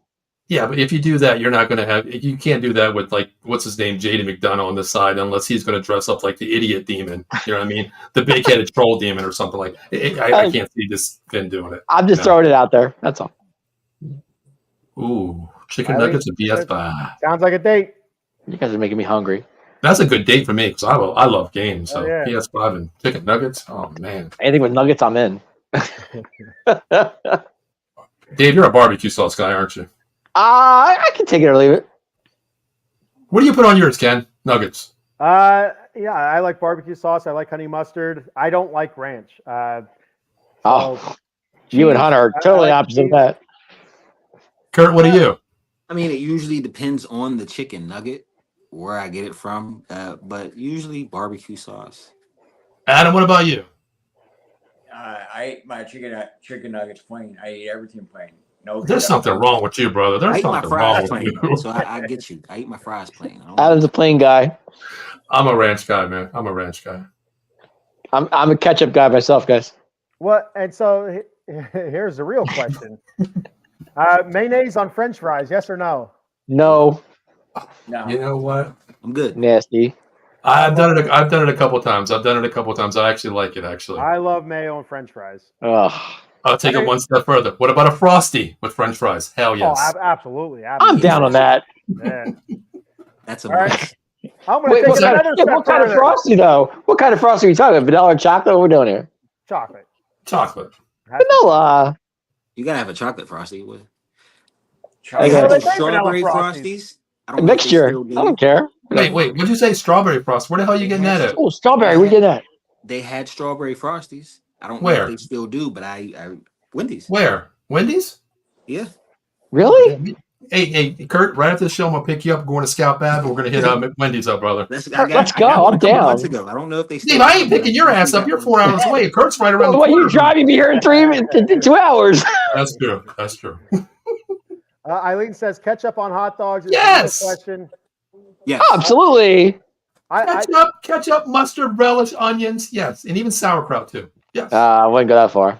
I like all that. I like mustard. I like ketchup on my hot dog. I like the raw onions. I like Relish. sauerkraut on it. But I'm also a big fan of mayonnaise on my my hot dog. So Oh, my God, Dad. Oh! that's not even a joke either. I like mayonnaise on my hot dogs. How do you know what? I can't knock it because I never tried it, but it sounded. It's not even the weirdest thing I ever heard. That's a fry thing. That is a I'll tell fry you what. foundation thing. Do you guys do ketchup and grilled cheese? I mean, I'm into that. No, No. I never heard of that. No. Heard of Give it a that. shot, guys. I'm telling you, it's good. No. Well, and so, all right, Dave, I'll give you that because I've had grilled cheese and French fries, and there has been times where the ketchup has touched my grilled cheese, and I didn't throw it away. Right. There you go. That's different. That's different. You got to consume it. I mean, it touched. It's okay. You know. That's not, well, I'm not going to say it was good or bad because I don't. Cause I'm kind of like that, so it doesn't. I don't know. But real quick on the hot dog thing, I think the best hot dog I ever had is from Sheetz. Curtis, I don't know if you had this. My thing is a regular hot dog with sauerkraut, cheese, and this thing they call bang bang sauce or boom, whatever the sauce they have. Boom, boom That sauce. is boom boom. It is slamming. Oh my I used God. to Boom eat- boom I sauce. used to eat Sheetz hot dogs every day, but somewhere down the line they changed them. They're different, and I don't eat them no more. Are they? Okay. I love them. Oh man. All right. See, So- you guys have sheets. We have Wawa up here. So, What I wouldn't Wawa, do for a Wawa. What I wouldn't do for a Wawa hot dog is so good. Oh God, I'm down. We do have this hot dog spot on Horner Street. It's new. It just opened up. I need to try them out. There you go. Send me where it says. I'll definitely try that out. I'll send it to you. Adam, what do you put on a hot dog? I gotta know. Plain. I'm plain type of guy. I don't use mayonnaise, nothing. Adam, you are the most plain person I've ever met in my life. Adam's the play guy. Chicken nuggets, hot dog. Adam's the guy that comes to the barbecue. You know, hey, Adam, what do you want? Plain. I'm good. You want a cheeseburger? Nope. Hamburger. Nope. Nope, hamburger. No, I do like my cheeseburgers. Okay, you yeah, go. cheese. Okay. There you go. And ketchup Cheeseburger. mustard on it. So you're like the kids meal guy. Just goes and gets a plain, huh? Yep. Okay. I don't have any ketchup, mustard, or mayonnaise in my fridge or anything. Yeah, your fridge is empty, brother. Wow. Tartar sauce. Real quick, question, story. My wife used to work at Sheetz many moons ago when we got out of high school. We started dating our senior year in high school, but she was working at Sheetz while she was going to school, and I would stop at Sheetz to harass her and also buy Sheetz hot dogs. They used to have the function there where you could hit a button and say special request. So I would get cheese and mayonnaise on my hot dog, and I'd ask for baked beans on top of my hot dog. So it'd be cheese, mayo, and baked beans. I used to get two of those. Take the mayo away, but the baked beans I'm okay Yeah, with. you take the mayo away. I wouldn't be mad at that. And I would request that they put cheese on the bottom underneath them on top of the mayo, and that was. You know what, Ken? Just for you, tomorrow I'm going to have one, and I'm going to put a video up there of me eating a hot dog with ketchup, mayo, and mustard, and some relish tomorrow. Just for you. Well, that's a lie. I said mayo, but you ketchup and mustard on with it too. That'd be just as good. So ketchup, mayo, You know, mustard. I'll try with mayo by itself tomorrow. If I don't make it to my UFC show, please let Josh, my co-host, know that I'm dead because it can. Okay. that is called the Fry Foundation Special hot dog. So there you go. God. The Fry Foundation Special hot dog. I hope the Fry Foundation has money in their kitty when I pass out in the hospital to help me out, Ken. Pay my family some money, you know? Well, I'll come visit you. All right. All right. So off of these wieners, onto a couple more wieners. We're going to talk the CM Punk Drew McIntyre match with special guest referee Seth. I dress like a moron. Rollins. All right. Great match. Very good match. Told a great story. I dug this match again. I don't think it was as good as the Priest Gunther match, but I still think it was a very, very good match. This might have been, I don't know if this was my favorite match of the night or if it was the Gunther Priest match. Both of them are really close for me. Terrific match. I like the involvement of Seth Rollins. That's why he's there. He's not just there to be the guest referee. He's there to add another element to the story, add another layer to the story, and he did exactly that. And also, it's something interesting I didn't realize that they did a little callback to The Undertaker, Triple H, Shawn Michaels. Yes. Where Shawn Michaels was a special guest referee. You had Triple H and The Undertaker facing off. And they kind of did a callback to that a little bit, which I thought was pretty cool. They were showing pictures side by side. I thought that was pretty neat as well. But overall, terrific match. I did not think CM Punk was going to lose this match.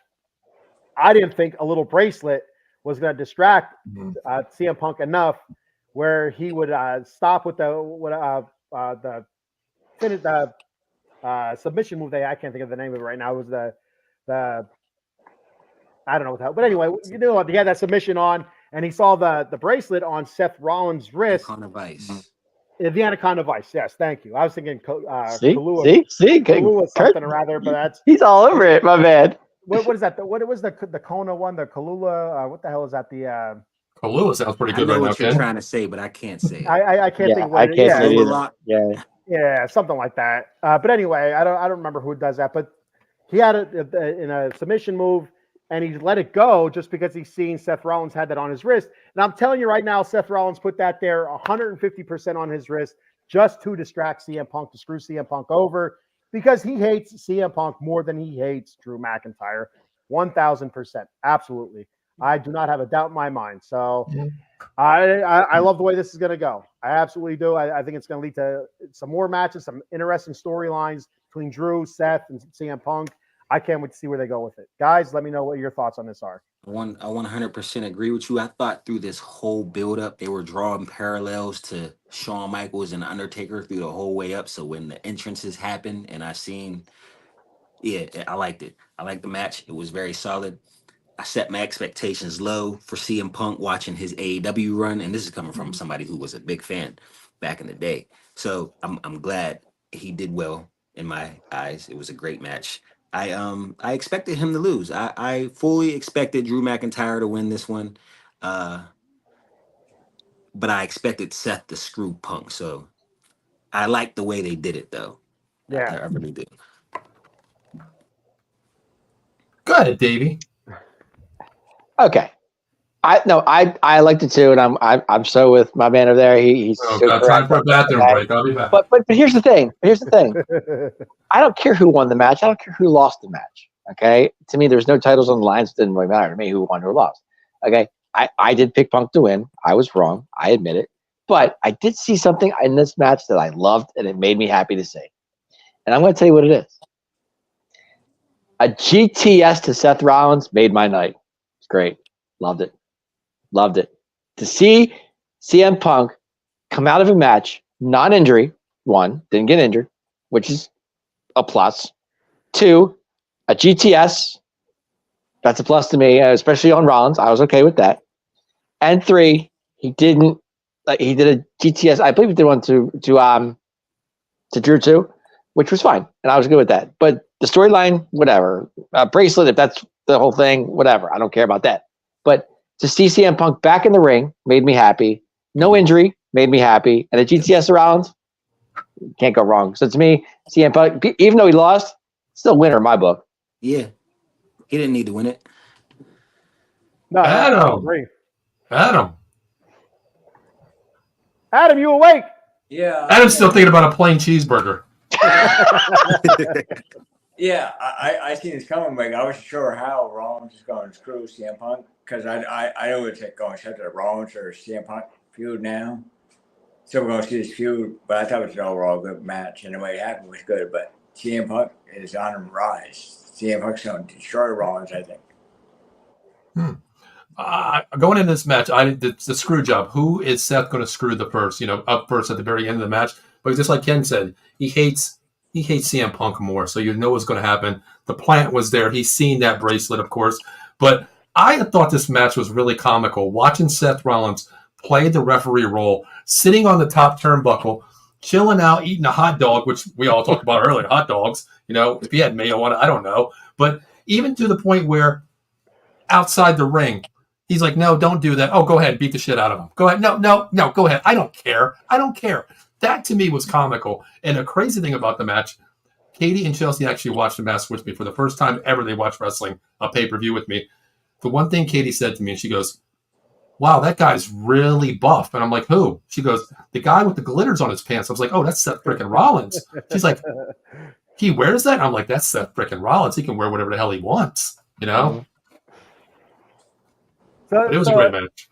That one part that you're talking about where they're outside of the ring and they saying I don't care what you do, like, because I think it was CM Punk slamming Drew's head into the side of the steel steps. Yes. Mm-hmm. And he says, is this legal? Is this legal? He just kept doing it, but actually it is legal because it's part of the ring. So like as long as he doesn't pick up the steps and use them, just like when they clear the table and they slam somebody on the tables outside, the commentators' tables, they're there. That's a part of the setup. They can use that, but they cannot pick up a chair and use it as a weapon because that's now a weapon. Okay. So, like if they pick up the steel step, or if they pull something out from underneath the ring, that's now an illegal device. But because the steel steps are affixed to the ring, they're part of the ring. You can use that, as a regular move. So, that's Seth Rollins technically wasn't wrong for letting it go. To be 100% honest, he did a good job as a referee. And the crazy thing is, even the announcers said it. They're like, wait, there's no 10-second count on. Rollins is on like 25 here, and he don't give a damn. Because I think at one point, Drew was actually trying to get in the ring, and Seth was like, don't worry about it. Go ahead. Yeah. Take your time. Like, oh my God, this is awesome. He definitely was not counting. No, exactly. Outside count out. Any other thoughts on this match, or what do you got going on? I thought it was really good, but like I said, just to see CM Punk back in the ring I was happy to see that, and not a major injury in the ring during the match. That's a plus for me. Real quick, I don't know if I misseen this or not, but I have to go back and look at it. Correct me if I'm wrong or if I'm right. Wasn't there a slow 3 count, one attempt, where Rollins came over the side and he was just like 1, 2, slowly, and then the kick out? I thought I seen it, honestly. So I'm thinking like, damn, this is a screw job waiting to happen right here. I forgot who it was. I think it was CM Punk. I think Drew was on the mat, wasn't he? And CM Punk had him down. I don't know if I'm right or wrong about that. You know what? To be honest, I thought I was seeing stuff, so like I didn't really like. So I was watching it late last night and early this morning, and I thought the 1 count looked slow, but I played off to he's not a normal referee either. He knows that the pin is not going to happen here. Yeah, so a normal referee knows exactly how to do it. They've done it a gajillion times. Whereas Seth Rollins, is just getting tips in the back. So that could be it. I don't think it was anything legitimate, like I'm going to slow this down. I think it's just him knowing that it's not going to be a three count. But I noticed it as well. If you noticed it, Paul, I noticed it. I'm sure other people noticed it. So there was one thing actually, not to get too far off topic here. I seen something online today where there was speculation that they might strip LA Knight of the title because LA Knight. Excuse me, because Logan Paul's foot was underneath the rope. Stop! I noticed that, Dave. I'm telling you, stop. I've seen it online. People are bringing it up. Stop. Kurt noticed it. Kurt noticed it as well. So I'm just telling you. Okay. Hey, Dave. LA Knight stripped. So whether or not that's going to be a storyline or not, I'm just saying it's not. People noticed it. I don't think it's going to be either, but no. We don't do spoilers on our show. That was an article. We don't do spoilers. You know the other thing. You know the other thing too. In the beginning of the match, remember how the ring, the bell didn't sound for like 5 minutes into the match? Yeah. I was actually thinking. I'm sitting there thinking like, wow, we're going to get a whole entire match. Someone's going to get pinned, and then Seth is going to be like, the bell never rang. Continue. or something like that. Like some stupidity was going to happen to me. Possibly. That would have been something. That would have been crazy. Like they're out there fighting and fighting and fighting. Finally, they roll each other into the ring. Somebody has gets on because they have him down for the 1, 2, 3. They cradle him, and they look at Seth, and Seth looks at them, and then rings the bell. Okay, start. That would. Or you know what? Or one of like an R-Truth moment. He gets in there. They fight for 5 minutes. One pin, real quick. They get him on the mat. Whoever. 1, 2, 3. A fast 1, 2, 3. And then the bell rings. And he's like, match never started. Whoops, Psych. Something like that. I can see R-Truth. My bad. R-Truth should be a referee somehow. I want R-Truth right now to be a referee. Yes. Yeah. I don't care what match it is. I don't care what match it is. Let me tell you. Yes. Oh. I think that's glad he wasn't injured, like Dave said. Yes. And also, I didn't hear this. I didn't hear it either. I didn't hear it. The intros. I didn't hear that. I didn't. Because even the announcer said it. We don't even haven't got a bell ring yet. So I was like, well, maybe this is like the storyline a little bit playing in here, the comical version. I don't know. They did the intros when they came out in their she said it when they did their music entrance. That's pretty much what that was. Okay, maybe. I don't know. Maybe. What did you? That one in the very beginning, CM Punk took off his jacket and then threw it on. That was funny. Yeah, that was funny. Yeah, I don't think that was on purpose. I think that's by accident because he couldn't get. Then Rollins did the Wait a minute, where did Rollins get that from though? Do you remember? Do you guys remember? I assume from when he's a little kid when he learned how to wipe. I don't know. No, when Rollins took the jacket, he shoved up his ass. He did that. You remember when Shawn did that to Brett? Yeah. Oh, you know what? That's a great callback. If that's I don't know if that's why he did it, but tell you what, if he did do it because that's a great callback. When Shawn took the Canadian flag and he did the same thing. Oh, that's where he got it? Yes. Because I was telling Katie that's what I did last week when I got out of the shower to be like kind of sexy. Right, right. Yeah, exactly. Got to clean that little spot there too. But fresh. But yeah, like if that, so I thought it was an accident, it was a mistake, and then Seth just kind of played with it. But if that's that's quick thinking if that's a fact, or if it wasn't a mistake, if CM Punk meant to throw it on him, and then Seth knew that was going to happen, and then went to that. That's it was good to see Punk come out in his original gear. That I was happy to see that with the sweat jacket on. That's Punk at its best right there. So real quick, guys. I hate to do this, but I have to go. I have to go get ready for work. It's currently 5 after 9. Yep. Oh, that's right. That's right, Ken. It's 6 after 9, so I have to go get ready for work. I hate to do that because we still have one more match to talk about, but I'm gonna have to leave you guys here. Real quick before we get out of here, I want to thank everybody for watching the show. These guys are gonna carry it on. The show's not ending. I just got to leave. I have to go get ready for work. Speaking of washing asses, and so I have to get a quick shower. So check me out. I'll be on tomorrow morning, 10 a.m. Silver and Black Lair. I'll be talking Raiders tomorrow morning. Then Wednesday morning, I will be talking the Batcave. I'll be talking New York Mets. And I think I'm going to go Thursday morning, Silver and Black Lair, LA Kings. So be sure to check those shows out. Thursday or Tuesday. I'm still trying to decide. I'll see how I feel tonight. But definitely tomorrow morning, I'll be doing the Raiders, Silver and Black Lair Raiders. Definitely Wednesday morning, 10 a.m., the Batcave talking New York Mets. All right, and thank you everyone for checking the show out, guys. Carry on. What grade did you give this match? The CM Punk Drew match, I gave that an A-. Okay. And real quick, the Cody solo match, I gave that I think the match itself a B. The Roman Reigns part, I gave that an A. I thought it was well done. I thought it was a great job. Right. But I gave it like a kind of, they're trying to recreate something from WrestleMania that kind of fell a little bit flat, but not totally flat. So I gave it a B. Okay. All right, guys, I'm out of here. I'll talk to you guys later. Curtis, Good night. Nice to meet you, brother. Nice to meet Everybody, you. continue watching the show. Later, big man. Yeah. All right. All right, gentlemen. How about we continue on to the next match here? Let's talk about the main event here. Cody Rhodes versus Solo Sokia. Adam, since you're still thinking about your cheeseburger over there playing, I'll let you go first. How did you see this match, brother? I thought it was a good match, but I thought they were gonna have a show close to winning when Roman came out, but Cody was making his comeback because Cody gets the Cody cutter, then Roman came out. I thought Solo was going to dominate in there, then Roman was coming out. But I'm surprised you see Heyman. He was actually there, because my friend actually does the pyros for him, and I put in the group chat. Paul Heyman is actually there. I didn't say who. I didn't even know who was going to come out. He couldn't tell me that for insurance reasons basically his contract with the show. But Curtis, what did you see with this match, man? I mean, Cody Rhodes solo. What did you see with this match? I like it. It was a good showing for Solo. Like a lot of people don't think he should be in the spot he's in. I think he showed us that he might deserve to be in the spot that he's in. I like Solo. The return, in my opinion, was great.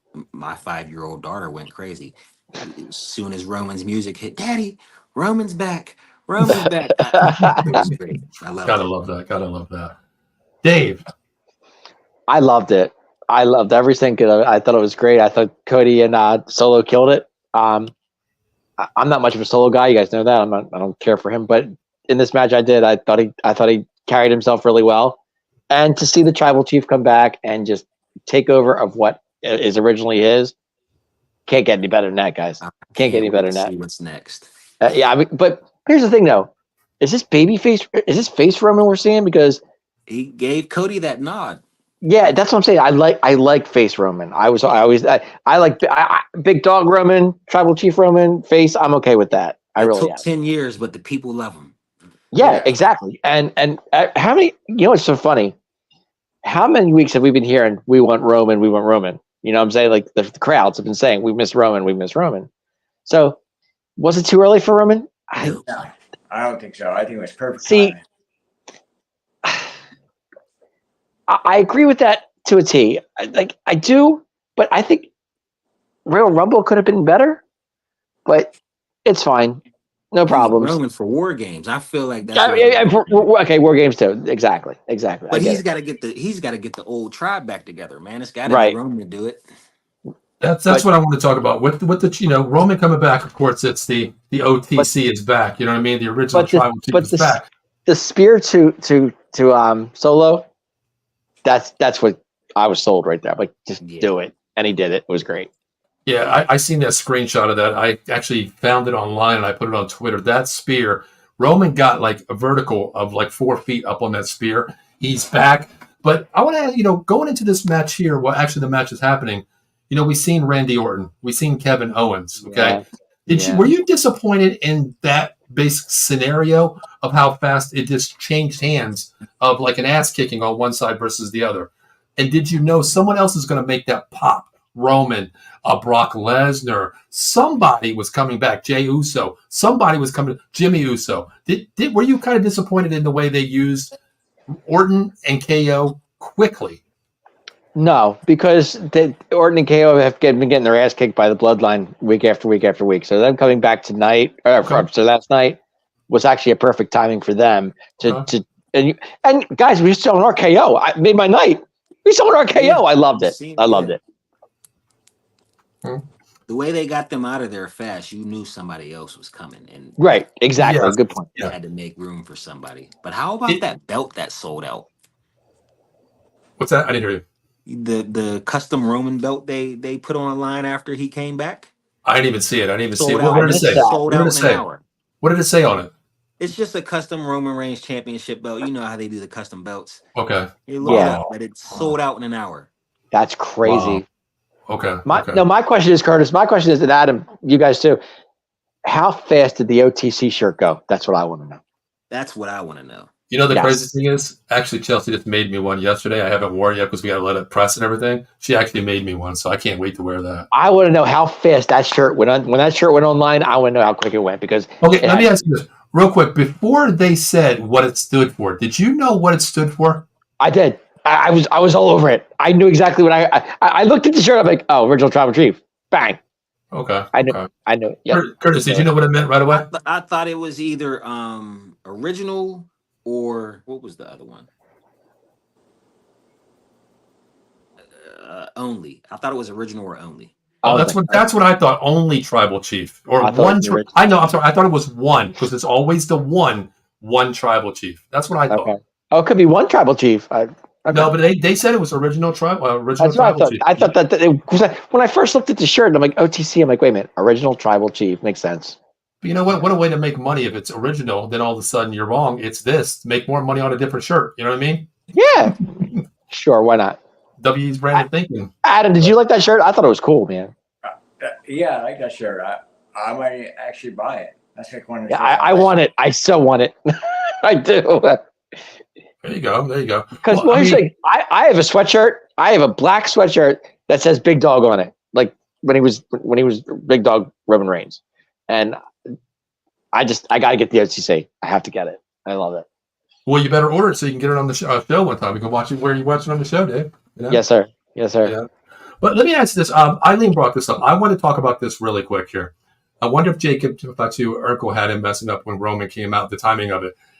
When I went back and watched that, I seen it on video on TikTok. Somebody slowed it down. I put it in the group chat. The way his leg came down on that table, that one side of the table should be suspended where it breaks in half. We know it flips this way, whatever. It's not going to break in, straight down. It's going to collapse sideways. That thing stood up upright so hard where his leg hit. Do you think that had anything to do with the timing, or do you think that was an audible where the music hit right away to make it faster for the Roman Reigns? Because that too was legitimately injured at that point. Mm-hmm.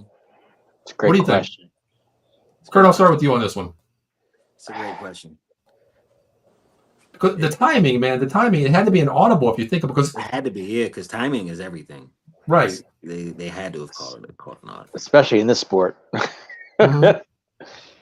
I mean, I can see him in the back, waiting to come out maybe 5 to 10 minutes later down the road, let a little ass kicking happen in there back and forth, because that move, that should take time for a move to heal itself coming off that top turnbuckle there. That should take time, but to make it happen that fast, I can see Roman in the back like, okay, I got like 5 minutes here, my music's going to hit, but then they're pushing him in the back like, oh God, go, it's faster. We got to get out faster.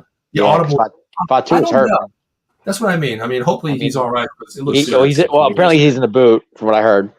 So. Yeah, they had him walking out. And the greatest thing, somebody put a video on there. I don't know where I've seen it. It was awesome where Cody Rhodes and Roman Reigns had him side by side walking out together. That showed me like, wow, this is really, a brotherhood of wrestling. That showed me a lot. It really did, honestly. Sure. Mm-hmm. But the way the table should have broken, it didn't. That's bad timing. Yeah, that was serious. I had to go back and watch it. I'm like, oh man, he's not really hurt. It's just because you knew he was hurt because he couldn't get up. We've seen that so many wrestlers playing off the scenario, but to me, that look on his face where they'll pull our legs too. They'll pull our legs. He might not be hurt. They might have I think he's throw injured. this boot on, sell this. I think he's hurt too because I think he's hurt. I do. I think he's injured. I do think he's hurt legitimately because the way I've seen wrestlers like get mad when coming off a move where it was so spectacular, it was one of those moments. You're like, oh my God. But the way he rolled off the table, picked up 2 chairs, not one, 2 chairs, and threw them. Like that look on his face was like, man, I am freaking seriously hurt here. I can feel it. Yeah, I mean, like, oh I man. just won these titles. Exactly. So, well, speaking, I don't want to flip it over to that right there, but Curtis, you brought it up real quick. You just wanted titles. If he's hurt, what happens? It is an abandoned title? No, I think they'll have a substitute for him. That's what they'll do. Who? One of the who was the other guy up in the crowd? The Zilla or something? Yeah, he was in the crowd up top. Maybe he's ready. Is that the next vine off the bloodline here? Is that the next one? They won't take the titles off him. They'll just have, like I said, they'll have somebody will fill in for him. Yeah. I mean, that's what they used to do with the New Day. Like, right. Okay, so a tag team, you can do that, right? You can bring in another. Yeah, with a tag team, you can. Yes. Yeah. Okay. I just want to say that. Eileen says, I don't think Roman would have come out when both were on the mat. True. Very true. Mm-hmm. Also, she says, when Solo walked right into the Superman, let's talk about that Solo Superman punch. It was really a question of who he was here for. It was perfect. Roman sold that. I mean, he did that perfectly. He did. But what one point of this match was your highlight of the match? Disregard you know what? Bring Roman into it too. What one event of this match was like the icing on the cake to you? Go ahead, guys. It's got to, if you're saying not to leave Roman out, it's got to be Roman's return. The return? Okay. Adam? Adam, you there? I thought it was a return. I thought it was like an audible because why would Roman come out after Cody hit the Cody cutter? Okay. I thought like he came out a lot later, but I thought Gotcha. Okay. I'm gonna say Solo coming out by himself before the match started. Okay. Because usually when Solo comes out, the Bloodline's with him. Right. So with him coming down the ring and being by himself, and not needing the Bloodline to help him against Cody, I thought that was good for him. I really did. That showed me that Solo can go by himself without his cronies helping him out. Okay. So, I do agree with you there, the respect factor where he came out by himself, but I think it built more anticipation by one-on-one, me coming out versus you as man versus man, and it led up so much. When are we going to see the first person come out? Who is going to be the first person come out? I didn't want somebody standing by the ring watching the fight when it first started, right? Because the anticipation is already there. It's already here. It's going to happen. He's the first guy. I wanted that, bam, that stone cold glass break, that type of effect. But to me, Curtis, you brought this up earlier. To me, it was after the Superman punch, after the spear, it was the acknowledgement, the head nod to Cody Rhodes. That told me, like, okay, you know what? We've had our wars, brother. You took my title away from me. But you know what? The respect. Because who was it in the beginning of I forgot who it was. I'm sorry, I forgot. Who was the older white guy that went up to Cody and says, I called a couple of friends? Remember how he said, I called a couple of legends. They respect you. We have your back. Okay. Double A? Yeah, okay, that's what it was. Okay, but that right there told me, okay, Roman came in there. He respected the fact, yes, you beat me. But that head nod to me, that right there told me that I'm on your side. I'm on your side. Exactly. But it killed Roman to spear Solo. It did. Of course it did. You're spearing your own brother. I get that. But the acknowledgement was there to Cody Rhodes, like, brother, you're the champ. Carry us to the next level. Whatever happens to me, happens to me. If we meet, whatever. But that acknowledgement to me was like, you did your shit, man. Congratulations. You are the one that took down this bloodline right here. Not the first time, the second time. You know what I mean? Well, Cody said at his press conference that he said he doesn't like Roman Reigns, but he would give him another shot if he wanted to go one more time. Well, yeah, that's storyline, Dave. But I'm just saying, like, how was true what I'm saying with the storyline being written the way they did. The acknowledgement to me was just, it took me over the top, man, because it's like the hate Roman. What is he going to come back as? He's the tribal chief, the original OG here. He just beat the hell out of his brother, his cousin, the bloodline here. Gesture says a lot. Yes, it does. It does. But what do you think happens now? Okay, Cody's still the champ, of course. He's still got his story going on. I mean, what goes on with Solo, real quick? Where does Solo fall now? Where does he go?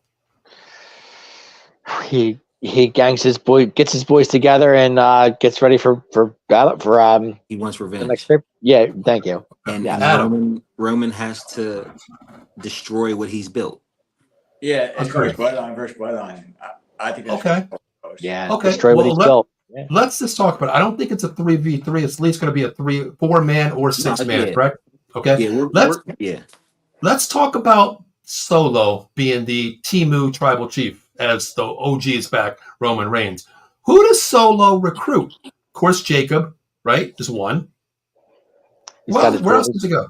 Tonga, right? Tonga, yeah. Who's the other one? Is Tongaloa injured? Tongaloa, yes.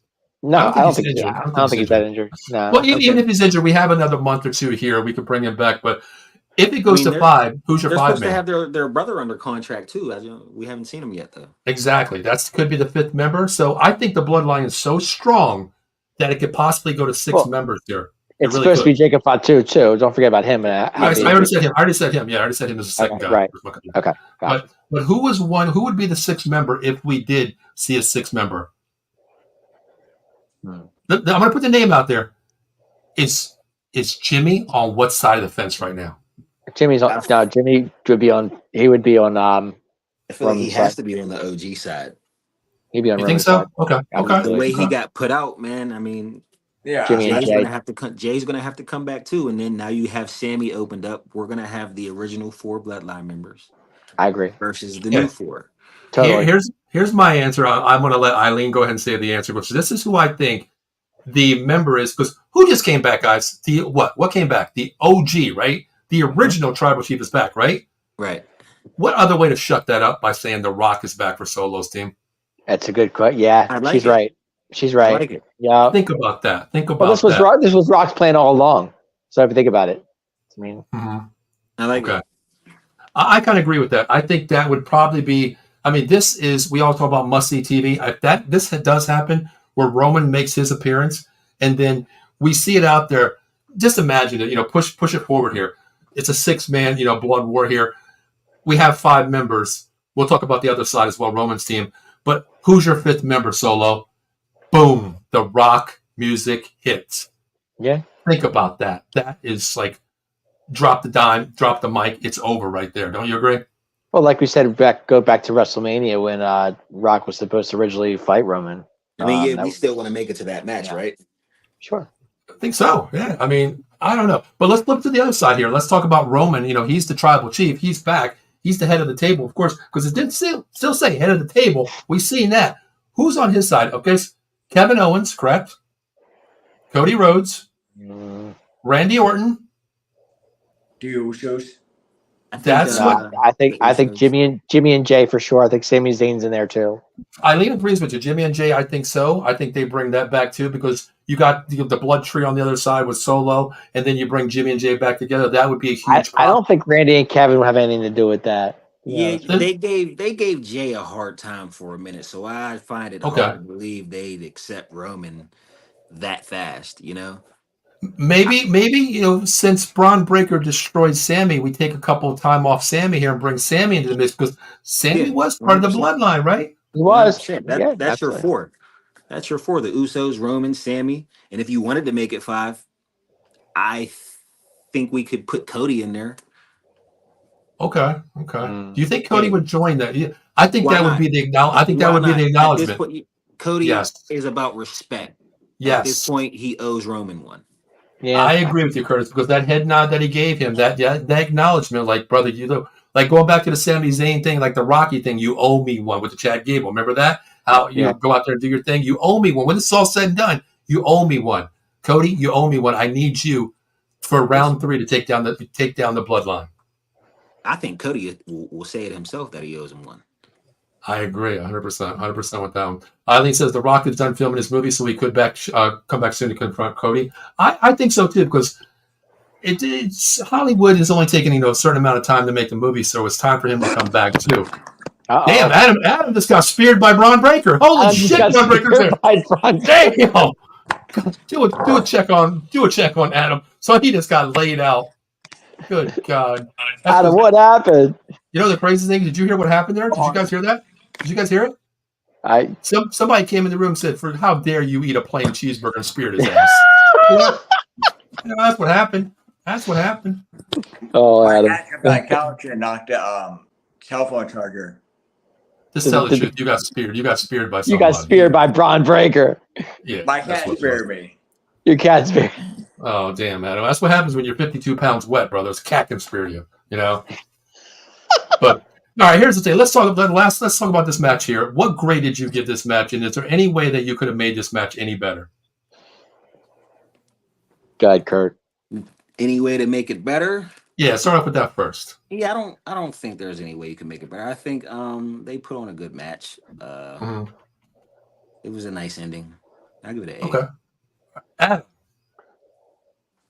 I give it an A, and I think the only way you can make it better is it looks like Solo's going to win the title, but then Roman comes out and ruins it. But not like when they did it. It looks like when Solo's going to win the title. Okay, Dave. You want to make it better? I can make it better. Make it better. Make it rain. Go ahead. I can. First of all, it's a shame Paul Heyman didn't show up, because that's what I wanted to say. He was there. My friend said he was there. But he wasn't on camera, is what I'm saying. Right. Okay, we didn't see him on camera. Can you imagine Paul Heyman coming out and say, "Ladies and gentlemen, the tribal chief," rolling out with Brock Lesnar? That would have been kick ass. Instead of Roman? No, both of them together. Oh, that's too much alpha right there. Brock and Roman walking down the side, just taking out the bloodline big time.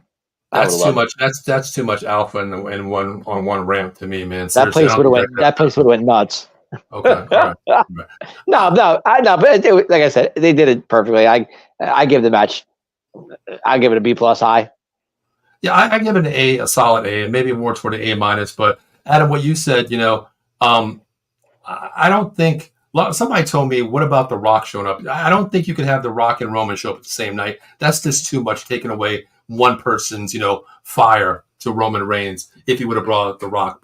And I don't think you could have Solo win this, because that sets up right away to me Roman Solo, and that takes Cody out of the equation. And Cody is the biggest seller right now besides Roman Reigns. So there's no way I could have Solo winning this title last night. I just couldn't see it. Solo wasn't winning. No. Yeah, but I was saying, like, it looks like Solo's going to win. Like he was going, like, maybe he does his finisher, then Roman comes out and stops it. What do you mean stop it? Like he interferes and he loses it? Yeah, like Solo does his finisher. Like, looks like he's going to win, but then Roman comes out and spears Solo. All right, but Cody retains. Is what you're saying, right? Oh, okay. No Okay. way. I thought you meant Solo wins it actually. Okay. All No right. way can you have Solo as champion. Cody Gotcha. There was no way Cody was not. He wasn't losing. No, he was going to walk out. He was going to walk out that big a pay per view. He was not walking out without the title. But no way. And last thing before we get out of here, we got sponsors to talk about real quick. But out of this whole card here tonight, the 7 matches, what was your best match that, if you could watch one match again, what match would it have been tonight, Saturday night? Adam, go first. That's a hard one, but if I had to say, I'd probably say maybe the main event. Really? Okay. All right. But that's Dave. a hard question. Well, that's why I asked him, brother. We're out of the box. Me? You're the only Dave. Yeah. LA Knight. LA Knight. Yes, LA Knight was that. I could watch the match 100 times. I loved it. Go ahead. What was your favorite match, Dave? LA Knight. Really? Absolutely. Curtis, what was your favorite match? I think I'm gonna go with the Damian Priest Gunther match. Okay. Ooh, okay. To me, you know what? I hated this girl for a while now, but you know what? To me, I look at more storyline versus, with match as well. I think the storyline, what I seen tonight, I have 2 I'm kind of debating with. Oh, man. I like the Gunther match with the storyline, but I got to go with the Liv match because it had me in so much, the storyline, where Dom, because he showed he's going to try to help Rhea, in certain ways, but don't get disqualified. Then all of a sudden, baby, guess what? I'm going to screw you this way. You know what I mean? So I got to go with that match storyline too, because what it sets up so much to me, it blew up the Judgment Day #1. Oh, it did. It's blowing up more and more. So I got to go with that match too. But overall grade for this entire card, SummerSlam 2024. Dave, you go first. Overall grade, I will give it a high B plus. High B plus. Curtis. A minus. A minus. Plain Adam. A.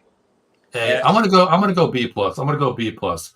I think some of the matches didn't kind of make sense to me. Could have been dealt with a little bit better, by seeing some things, and that is the Sami Zayn match was the Sami Zayn match was so slow, was so fast. I mean, it was just that so one. bad. The 2 matches that kind of degraded me were Bayley's match and Sami Zayn's match. Could have been Right, a little bit different to me. Could have been right, exactly. That's why I give it a high B plus. So. Yeah. I mean, those are the things to me. But before we get out of here, guys, listen, if you're in need of injury lawyer, please call 1-800-123. Attorney Jason Fine.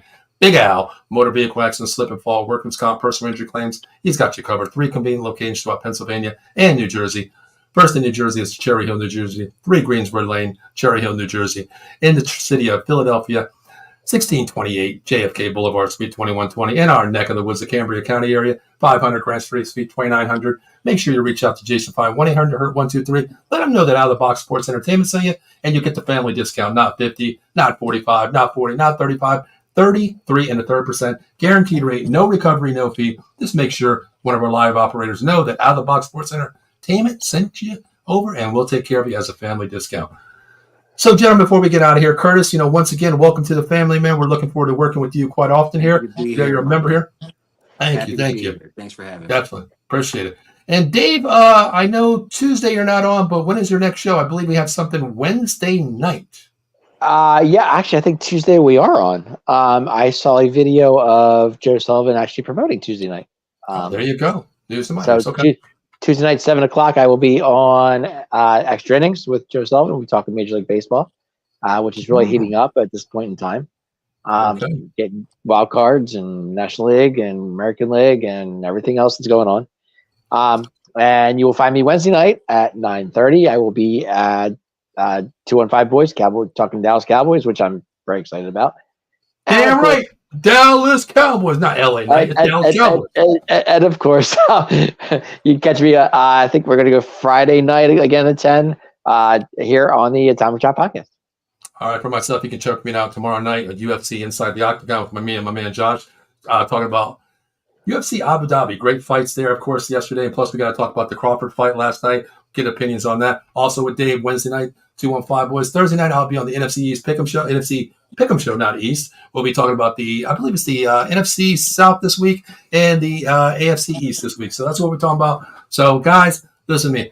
My name is Paul Spencer. That is Adam right there, the plain guy right there who loves plain cheeseburgers. That on that side was the newest member of the family member, Curtis McGirt there. And also Dave, the showstopper, of course. This is the Atomic Drop. And also for Ken Fry, checking out for the Atomic Drop. Dave, take us out of here.